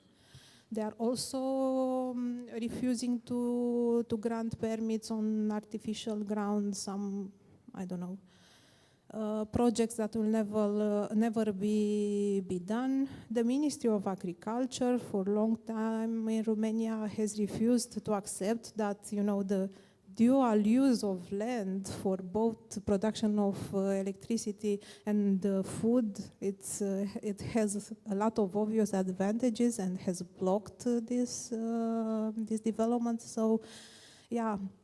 I heard the lady from the Ministry of Energy saying that all these authorities will need to discuss. So as long as these bottlenecks will be discussed and solved, the investments will naturally fall into, because otherwise there will be no difference. Thank you so much for your insight. And you highlighted a very important point that, so one hand, it's about the acceleration areas, but the other hand, member states are also required to streamline and fasten the permitting process. So just so back, because I'm really curious about the acceleration areas. So if you think that, so if all those problems will be solved, it was touched the issue that having the acceleration area doesn't mean that the area outside of the acceleration areas will be no-go areas. So can you confirm that? So from the industry there is like an interest to follow these areas and targeting the, let's say, least conflict ones. Yeah, obviously, as long as all the other elements that I mentioned before, resources, affordable grid cost, will be in place. The investment will naturally follow the acceleration areas because the acceleration areas will, in theory, allow a much shorter period for the permitting process and, the fast deployment. The investors want the production facilities to start producing. We don't want to stay in longer permitting processes. Yeah. Thank you so much. Okay, let's move on to the nature conservation aspect, but I'm also asking those attendees who are online, please ask questions, and when so I can ensure that we will have time to also answer your question. Okay, but so nature. We have two representatives or stakeholders who can contribute to these aspects. So the questions towards both of you. First of all, it was already highlighted that there are major data gaps. And in the Renewable Energy Directive, what is clear is the Natura 2000 sites as an exclusion zones. But then we also have the other sensitive areas, bird migration zones, etc. How you see these issues, how these data gaps can be addressed to really exclude the sensitive areas that are it's not outside of Natura 2000, and it's really depending on the country's own assessment. Okay. Hello, everyone. I am from the Ministry of Agriculture, and I am a colleague at the Department for Nature Conservation. And together with the National Parks and Landscape Protection Department, our aim is to provide all the relevant data that is necessary for this designing. What we see is that since all Natura 2000 sites are excluded, there's a huge overlap in Hungary with our own protected areas. So it's like 9% of the protected areas that are not included in Natura 2000 sites. So it's a really good coverage, and we have data on this in this regard. But concentrating on lack of data, as already in the first panel was mentioned by Ms. Vasilova, we also have data issues with bird migration routes, but mainly we can say that they are following the big rivers, and that those are parts of Natura 2000 sites or other protected areas. So the really main question mark is bat habitat, and as Eurobat's colleague mentioned, but I realized in the break that he was referring to bat migration routes. I am now focusing on bat habitat, which is a really complicated issue because their habitats can be found in forests, residential areas, caves. So in this regard, what we will propose to really involve our ranger service and the local knowledge and expertise in this regard, and scrutinize the proposed map from this point of view, and involve our National Park Directorates to give advice on the proposal, because we don't have maps and exact data on this. And the other issue is strictly protected birds nesting areas. It can be, again, in many places outside from the protected areas, so we also rely on our ranger service in this regard. But so what I see as a solution is to involve all relevant levels of stakeholders in time and give enough time to give their proposals. Well, I will start first by saying that in Romania we do have already accelerator areas for renewables for several years, meaning that I know areas in which you can promote your project without having a full EIA procedure. I don't know the criteria, they are not published. And there are some areas where you need several years to reach the building permit phase, right? So again, I don't know the criteria, but they exist, they are real. And it happens to be, I mean, the example that I have in mind, one of them, it happens to be in an area where the projects are accumulating and they are next to a national park and the Natura 2000 site. So again, I don't know the criteria. The problem is that when you promote such a project without a full EIA procedure, you're not obliged to have measures and monitoring. So it is very funny to discuss about the quality of data or the availability of data when we are not very, how to say, preoccupied of generating data, you know. Because we already have projects around the country, right? I don't know, wind farms, PV projects, right? So this might be a good possibility to generate data.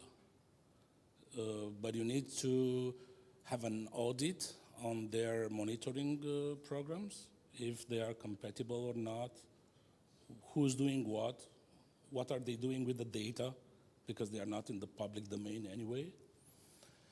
So you have already private money that are spent for promoting or for, how to say, managing the projects, right, during their lifetime, generating some data that we as a country are losing this data. We don't know where the data is.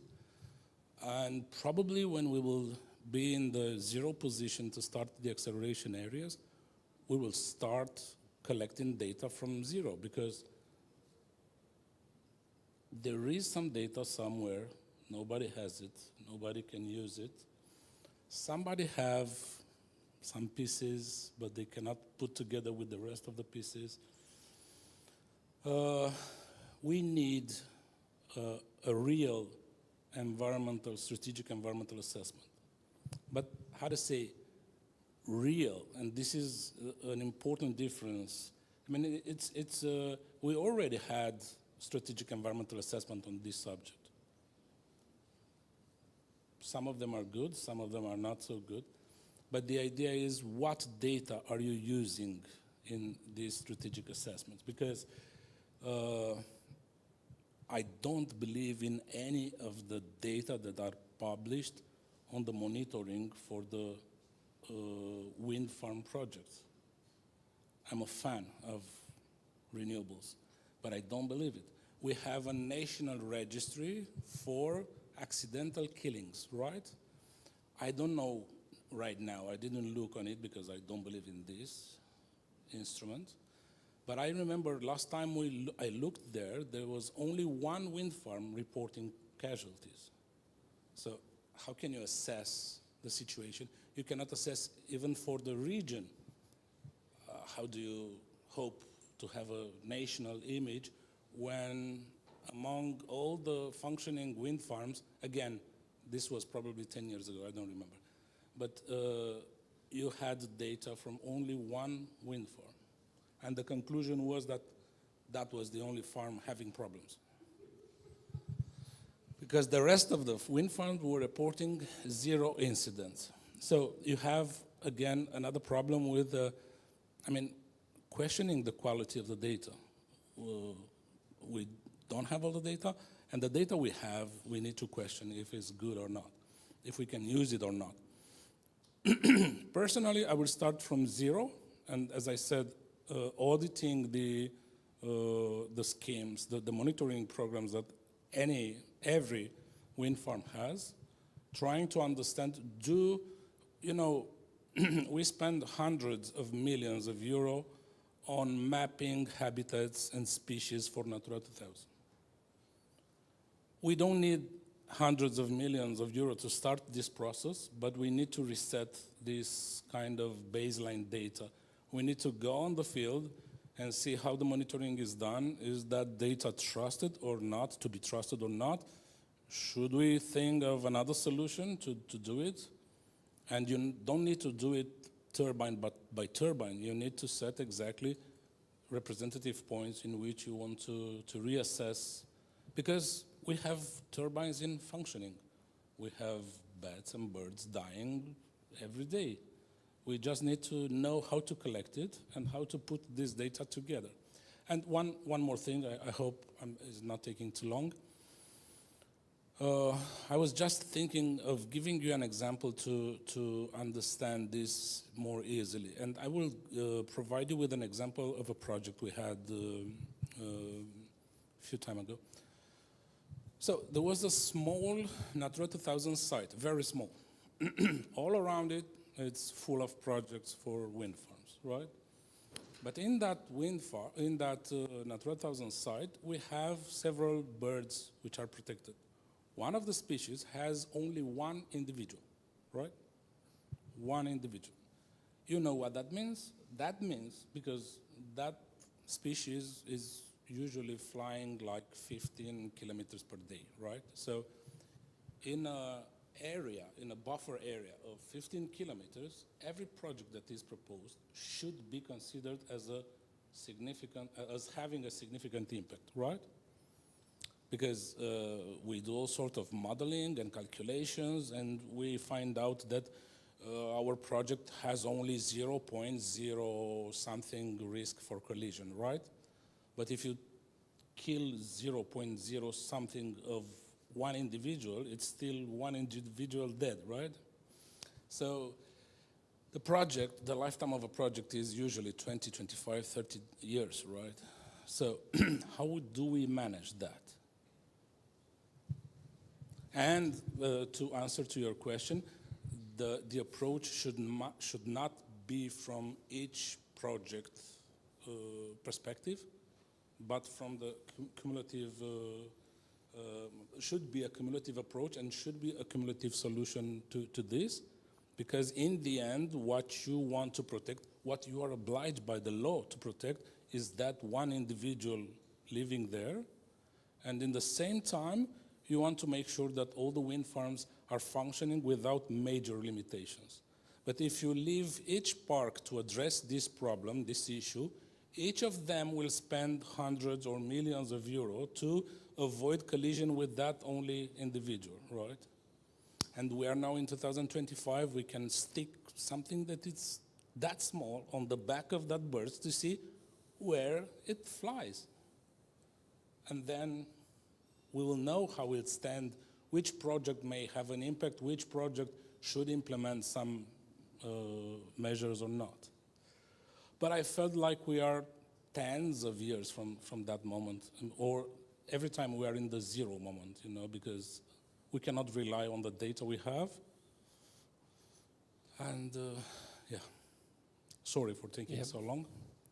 Thank you, Maris. I think it was very useful and interesting to see like the real life examples, and so that you highlighted that it's not only about data gaps but data quality.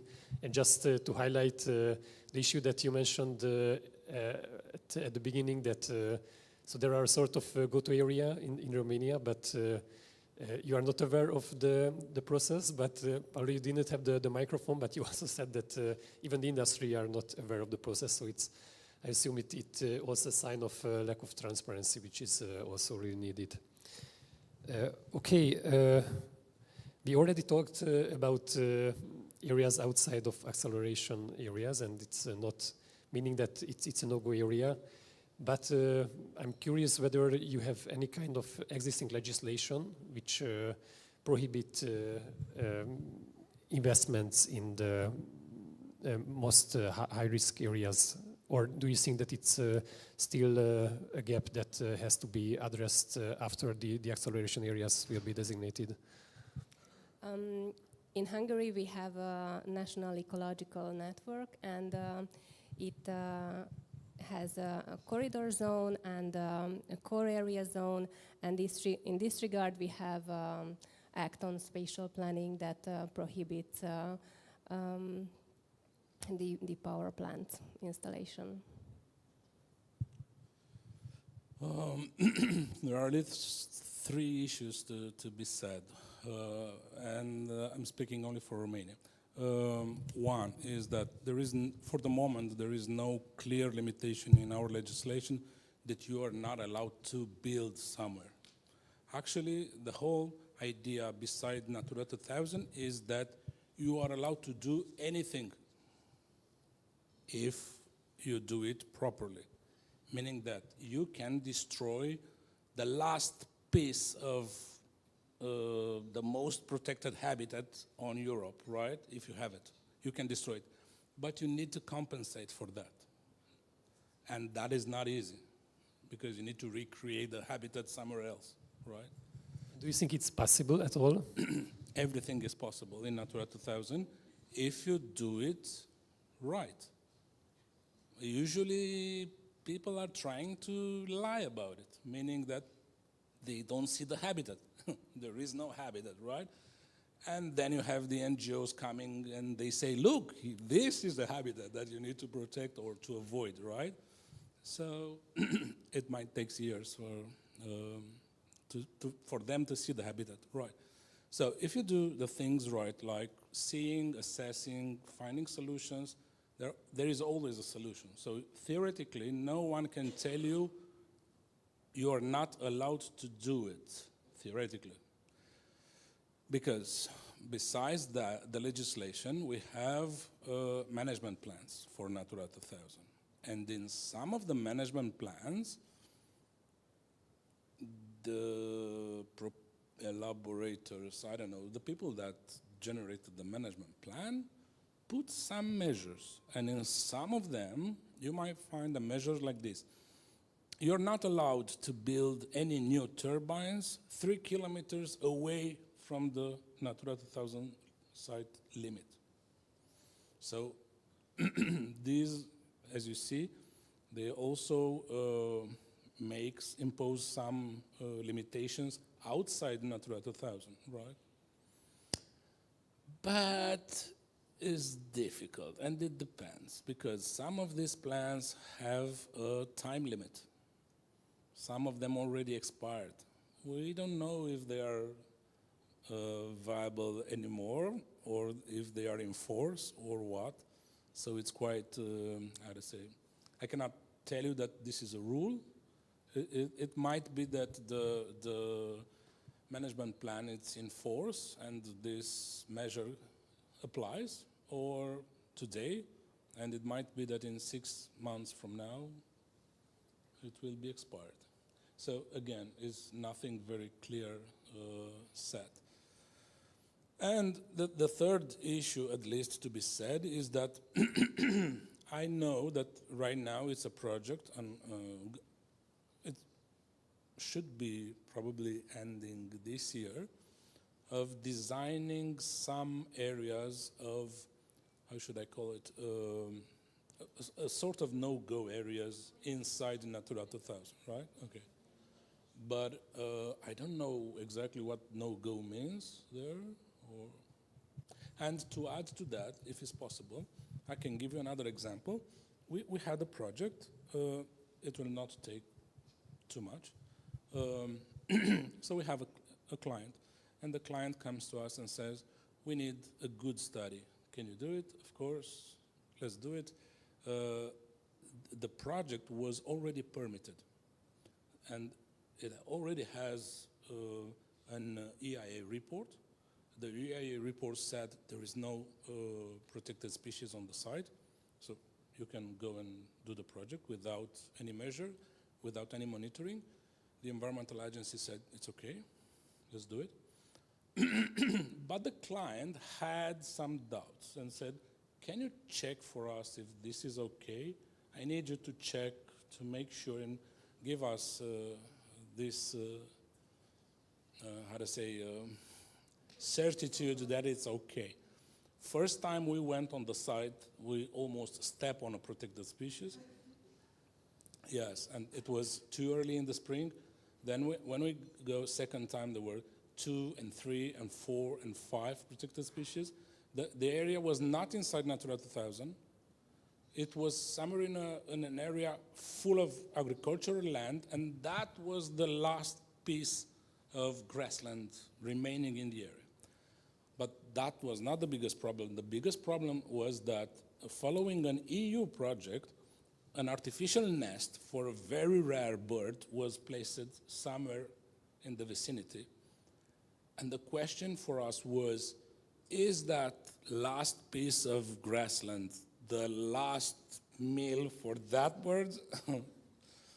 And that was something that we had to prove if the area is critical for that pairs that were nesting in the artificial nest.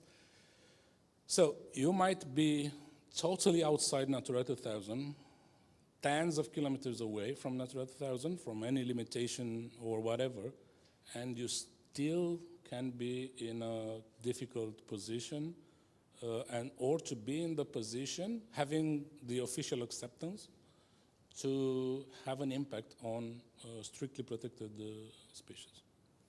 So, yeah, hope it was useful. Just to make it more complicated, we have another obligation, namely the nature restoration regulation.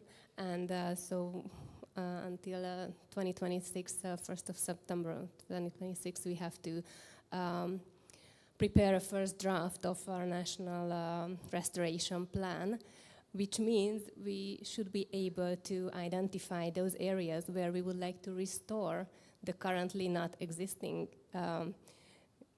habitat in good condition in the future, and also to preserve the currently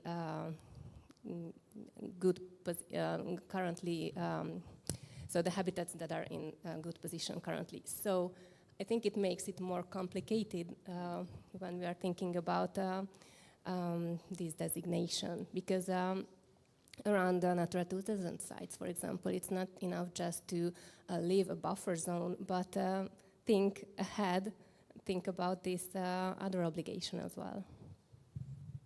I assume it means that it should be revised in a certain time, after a certain time scale, once we have the acceleration areas. You know, the problem is that biodiversity is very dynamic. It is more dynamic than the human world, you know, meaning that it's so, I mean, it's not simple, but it's more simple for the geologists, for instance. They go see, yeah, that is bauxite, and will still be bauxite or whatever stone 1,000 years after that moment. But from biodiversity, we go on the field, we stay there for 1 year, we do the monitoring, and this can be confirmed by everybody that works in this area, and the next year can be different. The next year you can have a species that wasn't present last year, or you can have one species that you put your client to spend a lot of money to protect it, gone, you know? Before the start of construction, I mean, next year it won't be back. Well, I'm a little bit exaggerating, but it is more or less like this. So it's quite dynamic. We do observations before the turbines are erected. You need to go back to see how the species are behaving with the turbines on the site, because there can be some differences. So again, biodiversity means monitor, monitor, assess, monitor, monitor, assess. Every time you interrupt this chain, you will have, how to say, not very good data to work with. Thank you. So we are back again.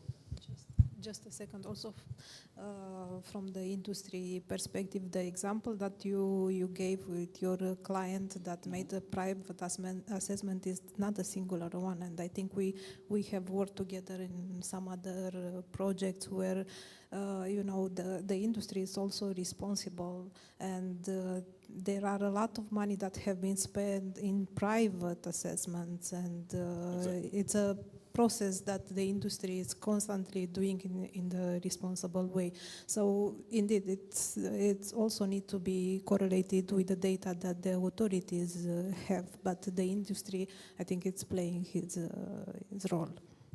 I remember it has a sort of connection with the subject. I can give you the example for the national strategy for mining. We had a contract with an institution, and we were about to perform the strategic environmental assessment, to do the environmental report at the national level. So we went to the National Environmental Agency and we asked for the data, and we just said that we need to know which mining perimeter is authorized, if they have any monitoring, if they give you some data, and so on. And we have the reply in like 10 minutes. Not possible. We don't have this data. And what we should do, you should send, but we can do that for you, I mean the national agency, we can send a fax to each environmental agency asking for this kind of data. So imagine the process, right? So you need to prepare a questionnaire to be sent to guide each of them how to respond in order not to give you, I don't know, cubic meters instead of tons or whatever, right? So they don't have this data, but they do receive each year monitoring reports or whatever. Companies are spending money or implementing mitigation measures and so on. Yeah. Thank you so much. Before moving on to the next topic, one small question still to you. Please try to keep the answer short, but it's not an easy question. I think we all have this dilemma that what should be the right size of these acceleration areas, because if we are too strict, then it can happen that, and we assume that investors will follow the acceleration areas. It can happen that we will have too many wind and solar in one place, causing cumulative negative impacts. That previously, we know that strategic environmental assessment has to be done for each of the acceleration area zones. But so there can be impacts that even the CAE cannot foresee. What is your take on that? I don't have an answer to that, but I can tell you that normally if you are in a 10 by 10 kilometer square, you are definitively working for a project. If you're in any bigger area than that, you should work on a strategic level, right? I mean, you should collect the data a little bit different, not like when you're doing for a project. So if that helps, I don't know. But when we are working for a project, we need to know exactly what happens everywhere, where you have the bird nests, the bats, roosts, thank you, Dragos. Where are the habitats on the ground? Where you have the pressures? Because it's very important to know if birds or bats are dying also from other causes, not only from wind turbines, you know. So you need to know everything that is happening around there. And in the same time, well, you need to keep the budget to an acceptable level. So usually it should be under 10 by 10 kilometers. But if you go beyond that, you need to rethink the way that you collect the data. And probably if somebody intends to have bigger areas than that, and I suppose so, can be as big as possible. I don't know. Just you need a different approach from the level one, from the project level. Sorry. Thank you. Brigitte, would you like to answer as well? Sorry? I'm asking Brigitte. No. Thank you for the opportunity, but I couldn't really add more. We definitely would prefer brownfield investments and not to extend these accelerating areas. So don't push until the limit. So really just identify those areas where we are really certain that it has the the smallest impact. So, yeah, I can't add more. Okay, thank you so much. Let's move on to Christoph. Finally. Focusing on the methodology and the acceleration designation process itself. So you are representing HUMEA, and HUMEA developed recommendations for the RENewLand methodology. And in this work, you made a comprehensive literature review about the existing recommendations of exclusion zones and buffer zones. And I'm curious about your experience about the differences and similarities of the existing methodologies. At first, thank you for having me. I'm representing HUMEA instead of the head of the team because he couldn't make it. He's all right, but he's another conference in Paris. So basically, we developed multi-criteria decision-making tools based on GIS data and creating criteria or indicators based on an analytic hierarchy process. As Alina mentioned, we defined 3 different scenarios, and technology focus, and environment focus, and social and economic focus one. These are because the criteria or indicators can divide these areas. And in the literature review, if I have to speak about similarities or the differences, we face that in technical aspect there are these criteria can vary widely. For example, in the distance of instructions such as airports or radar or military zones, the wind turbine buffer distance has 500 meter or 12 kilometer radius, which are quite different.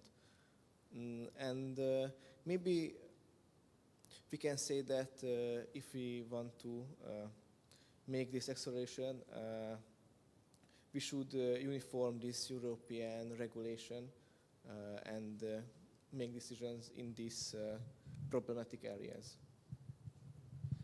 Thank you, which leads to my second question. So regarding these problematic areas and small corrections on the Hungarian case, if you remember, in Balint has its presentations, it was highlighted it's 12 kilometers buffer zones around the NATO radars, but in fact it's 40 kilometers. And so if you apply these 40 kilometer buffer zones, then it means that around half of the country disappears. And do you have, first of all, so have you experienced any other like problematic buffers or exclusion zones? And what have you seen any good examples that how these problematic ones can be solved in other places? You mentioned the most problematic one.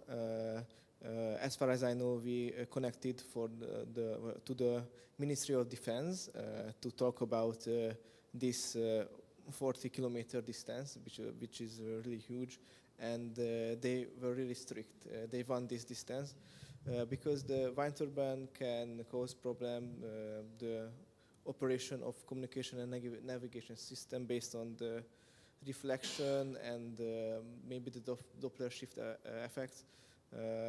But in the literature, for example, in Germany, they can, negotiate with these investors and they can a solution. But in Hungary, they closed this case really fast, so that was a problem.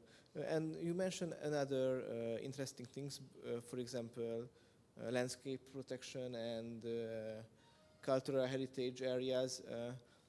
In the concept of photovoltaic plants, one of the most important parts to connect to the grid, and with the distance higher, the cost will be higher too.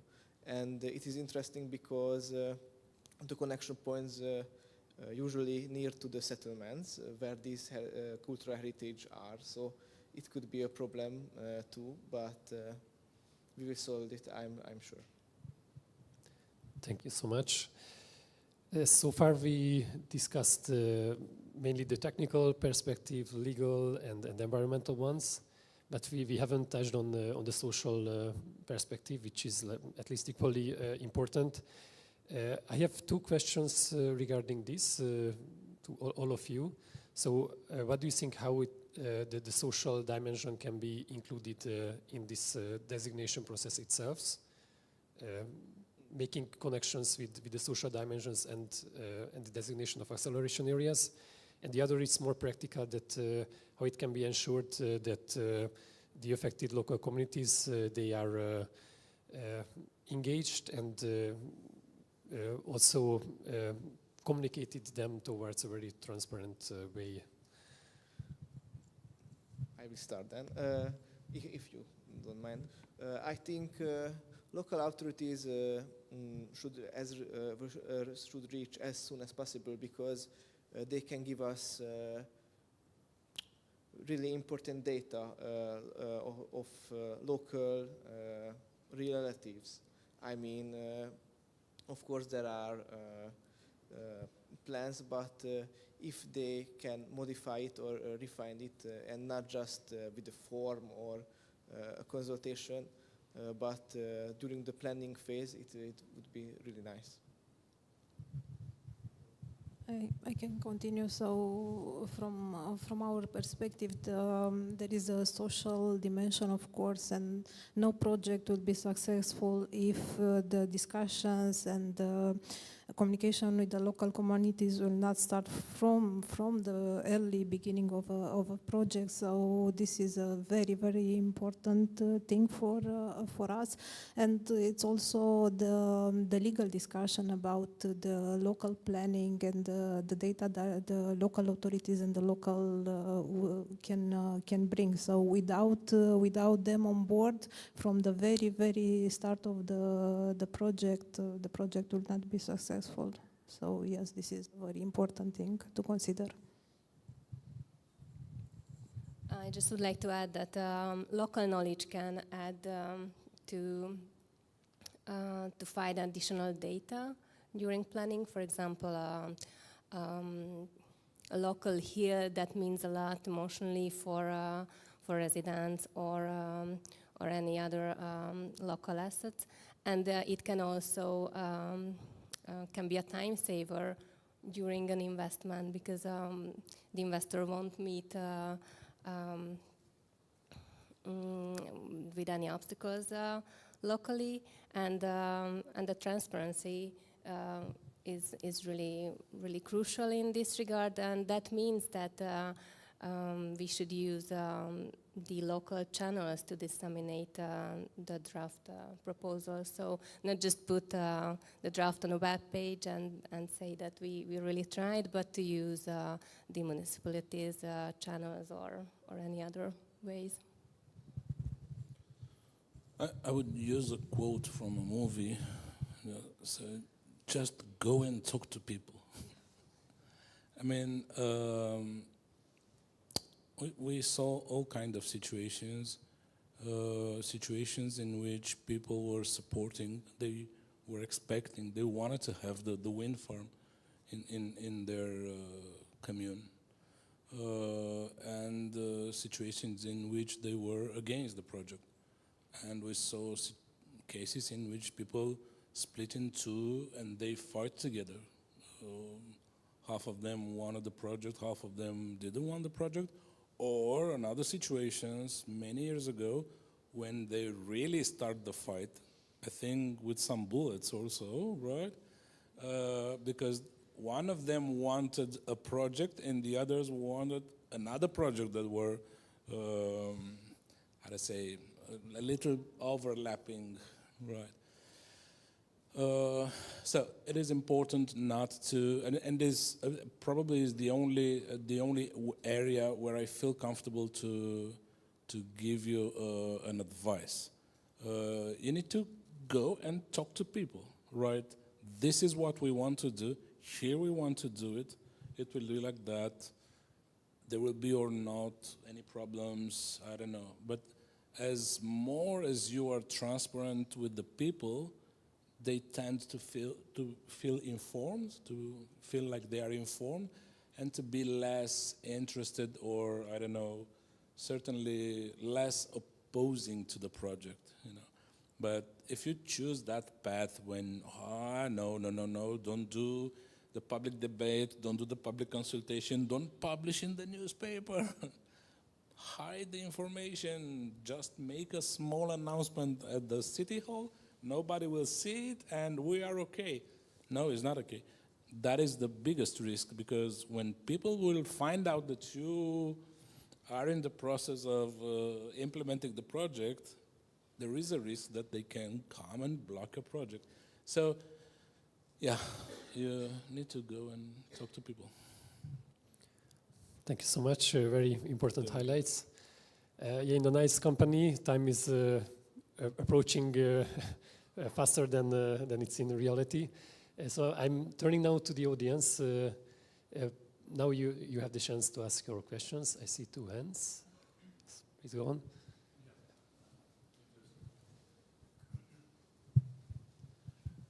So first of all, I'd really like to thank the panelists for this very informative discussion, and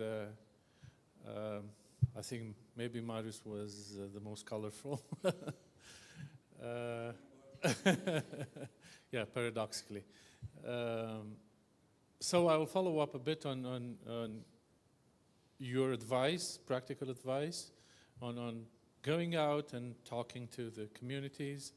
It's true, in our work at EPG related to this, although we're doing mostly desk work, but you know, we're studying public engagement, and fact is, public engagement is sometimes, you know, an instrumental element that the company just has to tick, and then it's kind of denies the purpose of it. But maybe more substantial is that public engagement is also an opportunity to maybe teach communities about scientific elements that they are maybe not taking into consideration.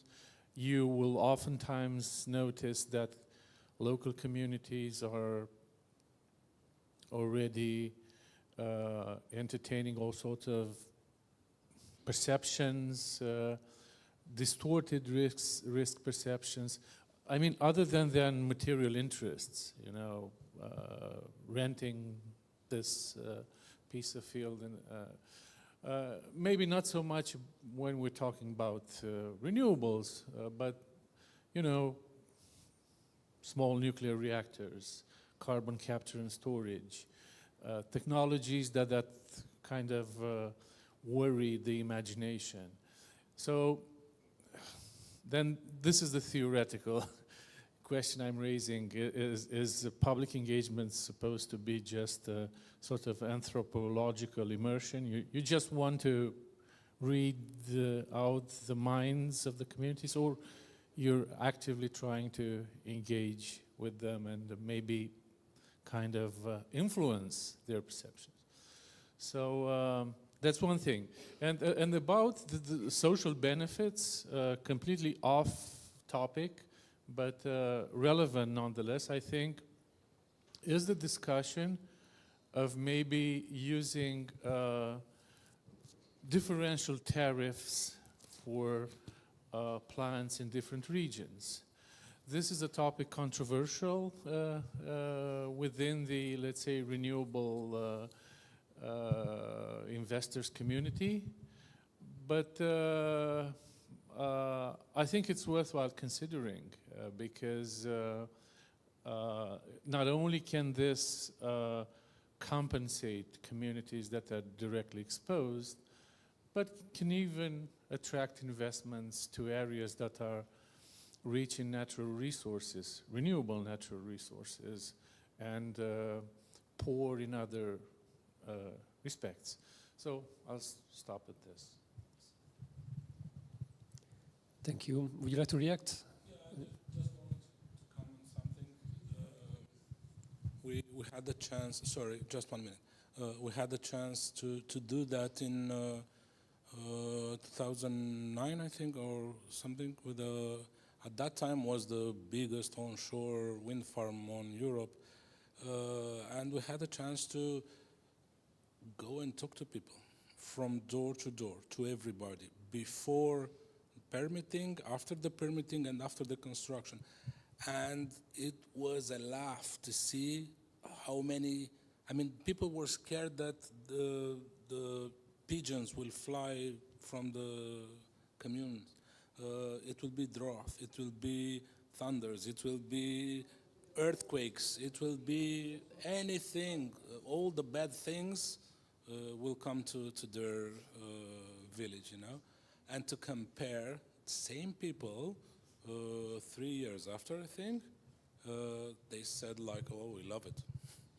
We're pretty sure that it's okay, no risk, no problem, we feel safe, without trying to influence a bit. I mean, nobody, at least not us, nobody go to them to say, you should not be afraid. Just watch and express your own opinion after you see the wind farm functioning. Just to add that, I absolutely agree with what you said, that the teaching element is very, very important. And I believe that in the last 10 years, we evolved from nothing to something these days. So the local communities are more aware, first of all, about the risks.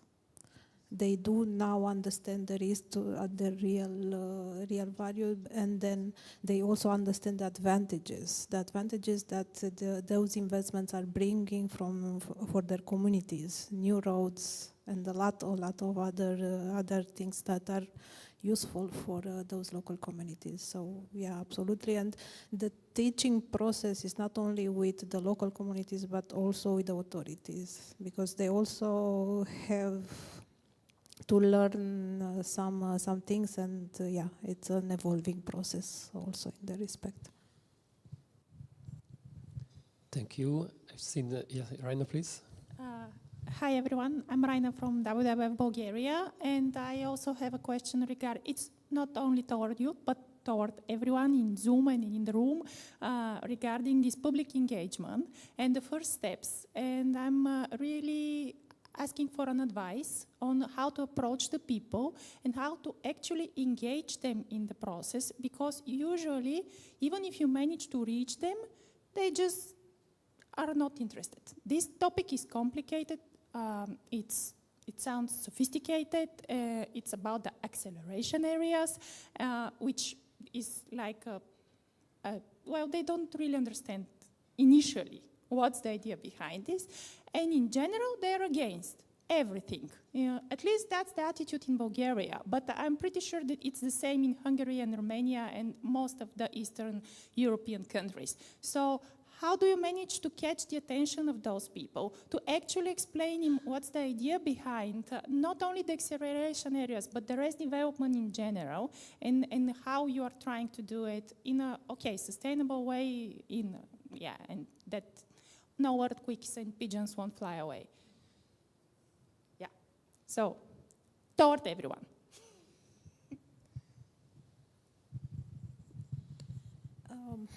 I can tell you that it is a difficult process indeed, and the investors are, are doing their part and are spending a lot of time. So once you are looking to an area to invest, you go on the field and you speak with the people, and indeed, it's not always simple. It's a difficult conversation, but it's a conversation that you need to have. And then it's also, this is an informal setup, but it's also the formal setup in the environmental procedure when you have the possibility to have some public consultations within the process. One of the frustrations we always have is that indeed people are not that interested at the first stages of the process, and they became interested when they find out they will be affected. And sometimes it's too late. And probably I can have better examples from the road infrastructure projects in which we went knocking on the door and saying, guys, you will be I mean, come on, let's meet at the city hall. And nobody came, or there were like, I don't know, 2 or 3 people saying, my house is old, it's okay if they demolished and build me a new one on the hill, so it's okay. But then we had a different kind of situation when the project starts and the bulldozers were over their houses. Okay, I know a similar project in Bucharest with the extension of a street. Again, people were not interested, and suddenly, I don't know to tell you how to do it in an efficient manner and not to influence the opinion, because every time we're trying to just make sure that the information is available to the people, and trying not to influence, and of course not to make like a spectacle, or I don't know, giving free chocolate from the people for people to come to the meetings or anything. So if they want to come, if they are interested, we are there, we are prepared. We put some information in the press. Everything is accessible on the internet. That's about it. I mean, you cannot force people to or attract. Yes, but it's just an idea that you can involve those local people to help you disseminate the information, who they are trust and they know, and if, I don't know, the head of the municipality is someone who knows really the locals and can mediate, I think it can be like a linkage between these different actors. Because if you go there as a completely unknown person and start to talk about projects and acceleration areas and whatever, yeah, it might be more unfamiliar for someone who don't really know the context and how this came into that village. So yes, like a mayor or a school teacher can help, I don't know, just an idea. Yeah? Sorry. Now I know how you can do it. You just propose them a good project. I mean, just make sure that the project is good. They will not be affected. Maybe a last idea. Maybe we should change the mindset that not they are just an audience, they are partner in the project as well. You know, they can make a decision or something like that. Regarding that partnership between communities and the local projects, I wanted to raise an opinion. Now Romanian authorities are also working very hard about the legislation of energy communities, and maybe this could be an answer that other projects could involve as partners, as equal partners, also the local community, so helping the local community, the energy poverty, and the grid, and so on. So much more.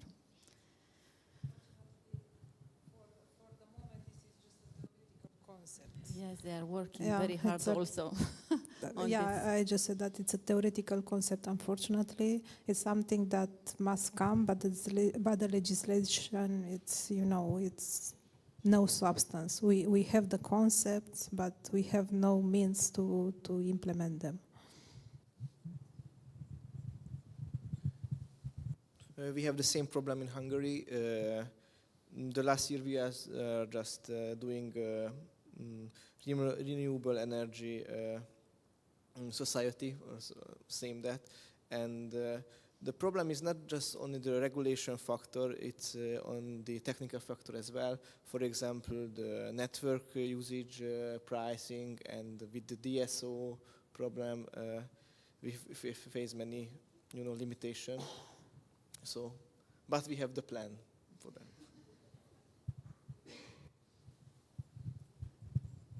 Sorry. Thank you. I'm just, because we have one online comment which is relevant to this topic. We have to wrap up very soon, but I'm reading it out because the offline participants, you cannot see it.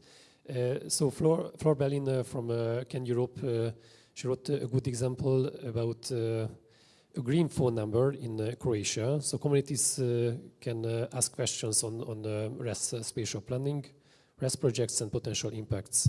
So there is like a green number, and yeah, it seems like a good example.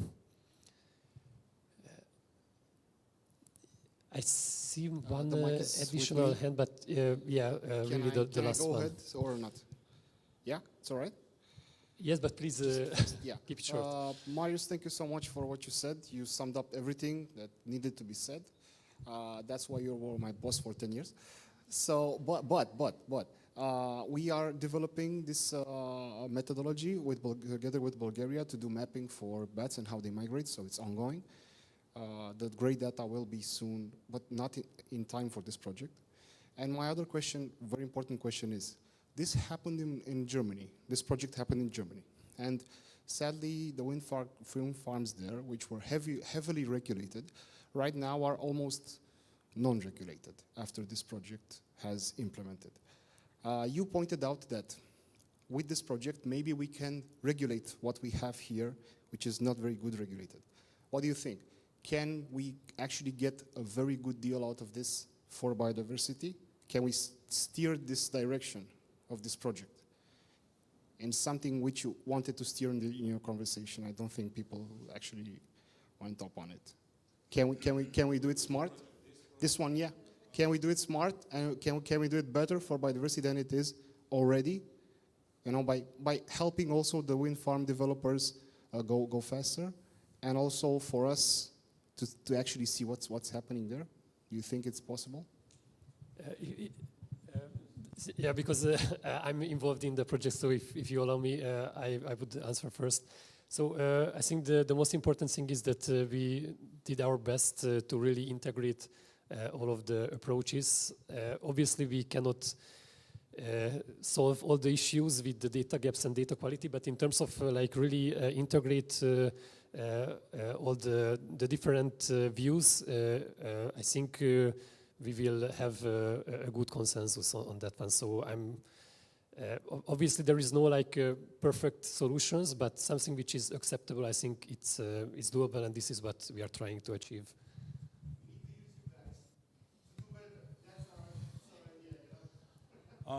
I think, Dragos, that we should be, how to say, grateful to this, because we have so few initiatives like this, and the fact that we are not in our office or on the site working, but we are here, it means that we are interested on this. And there are not so many opportunities to meet and to discuss about these issues, which are sensitive for so many stakeholders. I don't know what this project does or can do in the end, but for sure we should not hope that it does anything that is missing or needs to be done.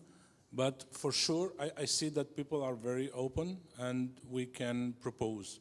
There are some channels opened to send proposals and ideas. And probably in this project, we can only hang some ideas, not necessary to expect something significant to be changed. But it will be a good opportunity to hang this idea and to make some proposals for what should be done, at least for our areas of expertise. Thank you so much. And one highlight that, so we are also proposing. So we are not, unfortunately, the official process. But yeah, we saw that there are openness from the ministries. Alina? Alina Arsani, EPG. First of all, thank you for the insights you shared today with us. I have a question, maybe if you can be very, very brief, all of you, because we discussed that the deadline for designating renewable acceleration areas is February 2026. So we have a couple of months to do that, although we know that most of the countries will be delayed still.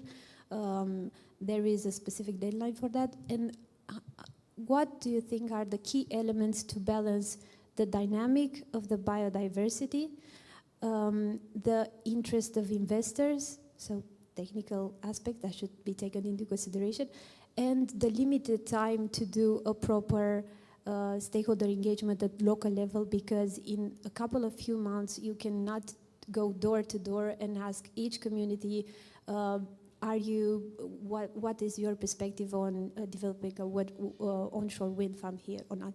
So 3 key elements that should be taken into consideration by this methodology that will be developed by each of the countries in the following months.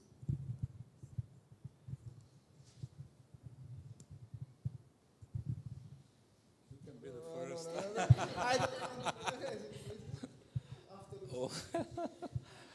Well, I think it's like, I don't know how the PNRR is in English, the blah, blah, blah, that's it, okay. So it's like, it's a similar situations, right? Only that in that case you already have a lot of money rolling, okay?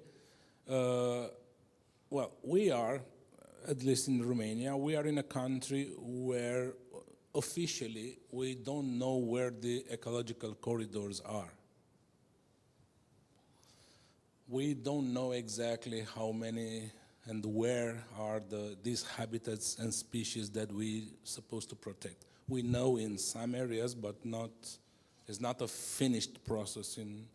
We don't know yet what are the measures to propose these species. So exactly what you are expecting to receive doesn't have the necessary foundation to have a correct answer. So everything that you will have as an answer from that institutions that have to give you an answer, it will not be trustable because they don't have this. Yeah, I know. Somebody will have to made it up. I don't know. Yeah. I don't think I was helpful, but it's a very difficult question indeed. To me personally, I believe that the civil society does a very, very good job. And I believe now it's on the authorities to really, really listen to what you are saying. You are providing a lot of expertise. You will be working with the Ministry of Energy, so they need to make good use of the work that has been done. And in this way, we will meet the deadline. Otherwise, we are just ticking a box, as we have done in many other instances, unfortunately.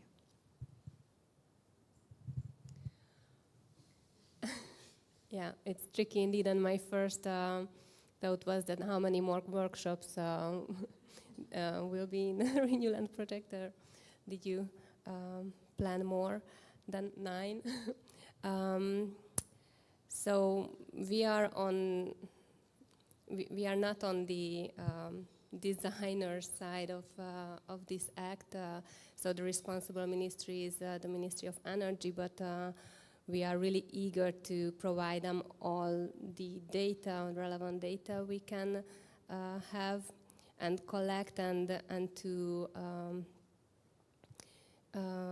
ask for feedback for the very first draft of the proposal from our directorates, and work on the second draft and the third draft. So we really support the idea to start to disseminate and the talk at every level. And I saw that you also would like to add something. I have time now. So my recommendation is maybe that gathering the relevant data as soon as possible, and with the implementation, the methodology, I'm just checking myself, you will get, I think, less areas, and then you can connect these local participants. And I think this methodology is flexible enough, to adapt to local needs. And you can give anytime a new layer, then you will give new results, and maybe that will be enough. We will see. Thank you so much. We are really over time, so we need to wrap up. So I would like to thank for our panelists. It was really great and I believe useful discussions, and we need more and more of this. And so as a wrap-up, I would just to have some words that what were my personal takeaways from today. So first of all, I think the most important that we have to realize that so we are having like a double time pressure. First of all, so the day before yesterday it was snowing here. It's middle of April. Next week it will be 20 degrees Celsius again. So it's not a question that so climate change is already here, and it's just the beginning. And the science is very clear that what we have to do is to reduce our energy consumption, primary energy consumption, get rid of fossil fuels as soon as possible, and accelerate renewables, especially wind and solar and electrification. So this is the future. So this is like really one time pressure that we are already late to act. The second one is the regulation. I think there is no question that the acceleration area it's altogether a good setup, but it has to have planned very well, and it's also just part of a process. So what we also learned that even for next months there will be a deadline, the first deadline to map the suitable areas, and then there is like 7 months, so the next February to designate the acceleration areas, and then because there is no possibilities to have no impact, so there will be also the mitigation rules that which should ensure that even in the acceleration areas we mitigate the potential conflicts as soon as possible. We also seen that countries they are working on it, and I think it's a really good sign that multi-ministerial working groups they established in all the 3 countries, and discussions are ongoing. But we also seen that there are many. So what I would like to highlight from our panels that there are many data gaps. There are also issues with data quality. But I think it's so one possible solution is that obviously a part that we need to really invest capacity and time. But if we have discussions and talk, not only with the locals, but only like the experts and the different stakeholders, then we can have solutions for the acceleration areas which are acceptable for everyone. And this is what the RENewLand projects are trying to achieve. And as Alina highlighted, so we will have some publications soon about policy positions, national level, regional level. And yeah, we really hope that so not only our methodology can be an example, but also the process that we presented, that we are engaging different stakeholders from the different representing the different sectors, and also now we are working on the local pilot action plans where we are also trying to engage the local ones. And yeah, I think so. This is what is important. That so I would only like to say goodbye for today, because it's only we are in the middle of the process. But yeah, I would like to say goodbye with the motto of WWF, so together possible, because I think this is the most important one. Thank you so much.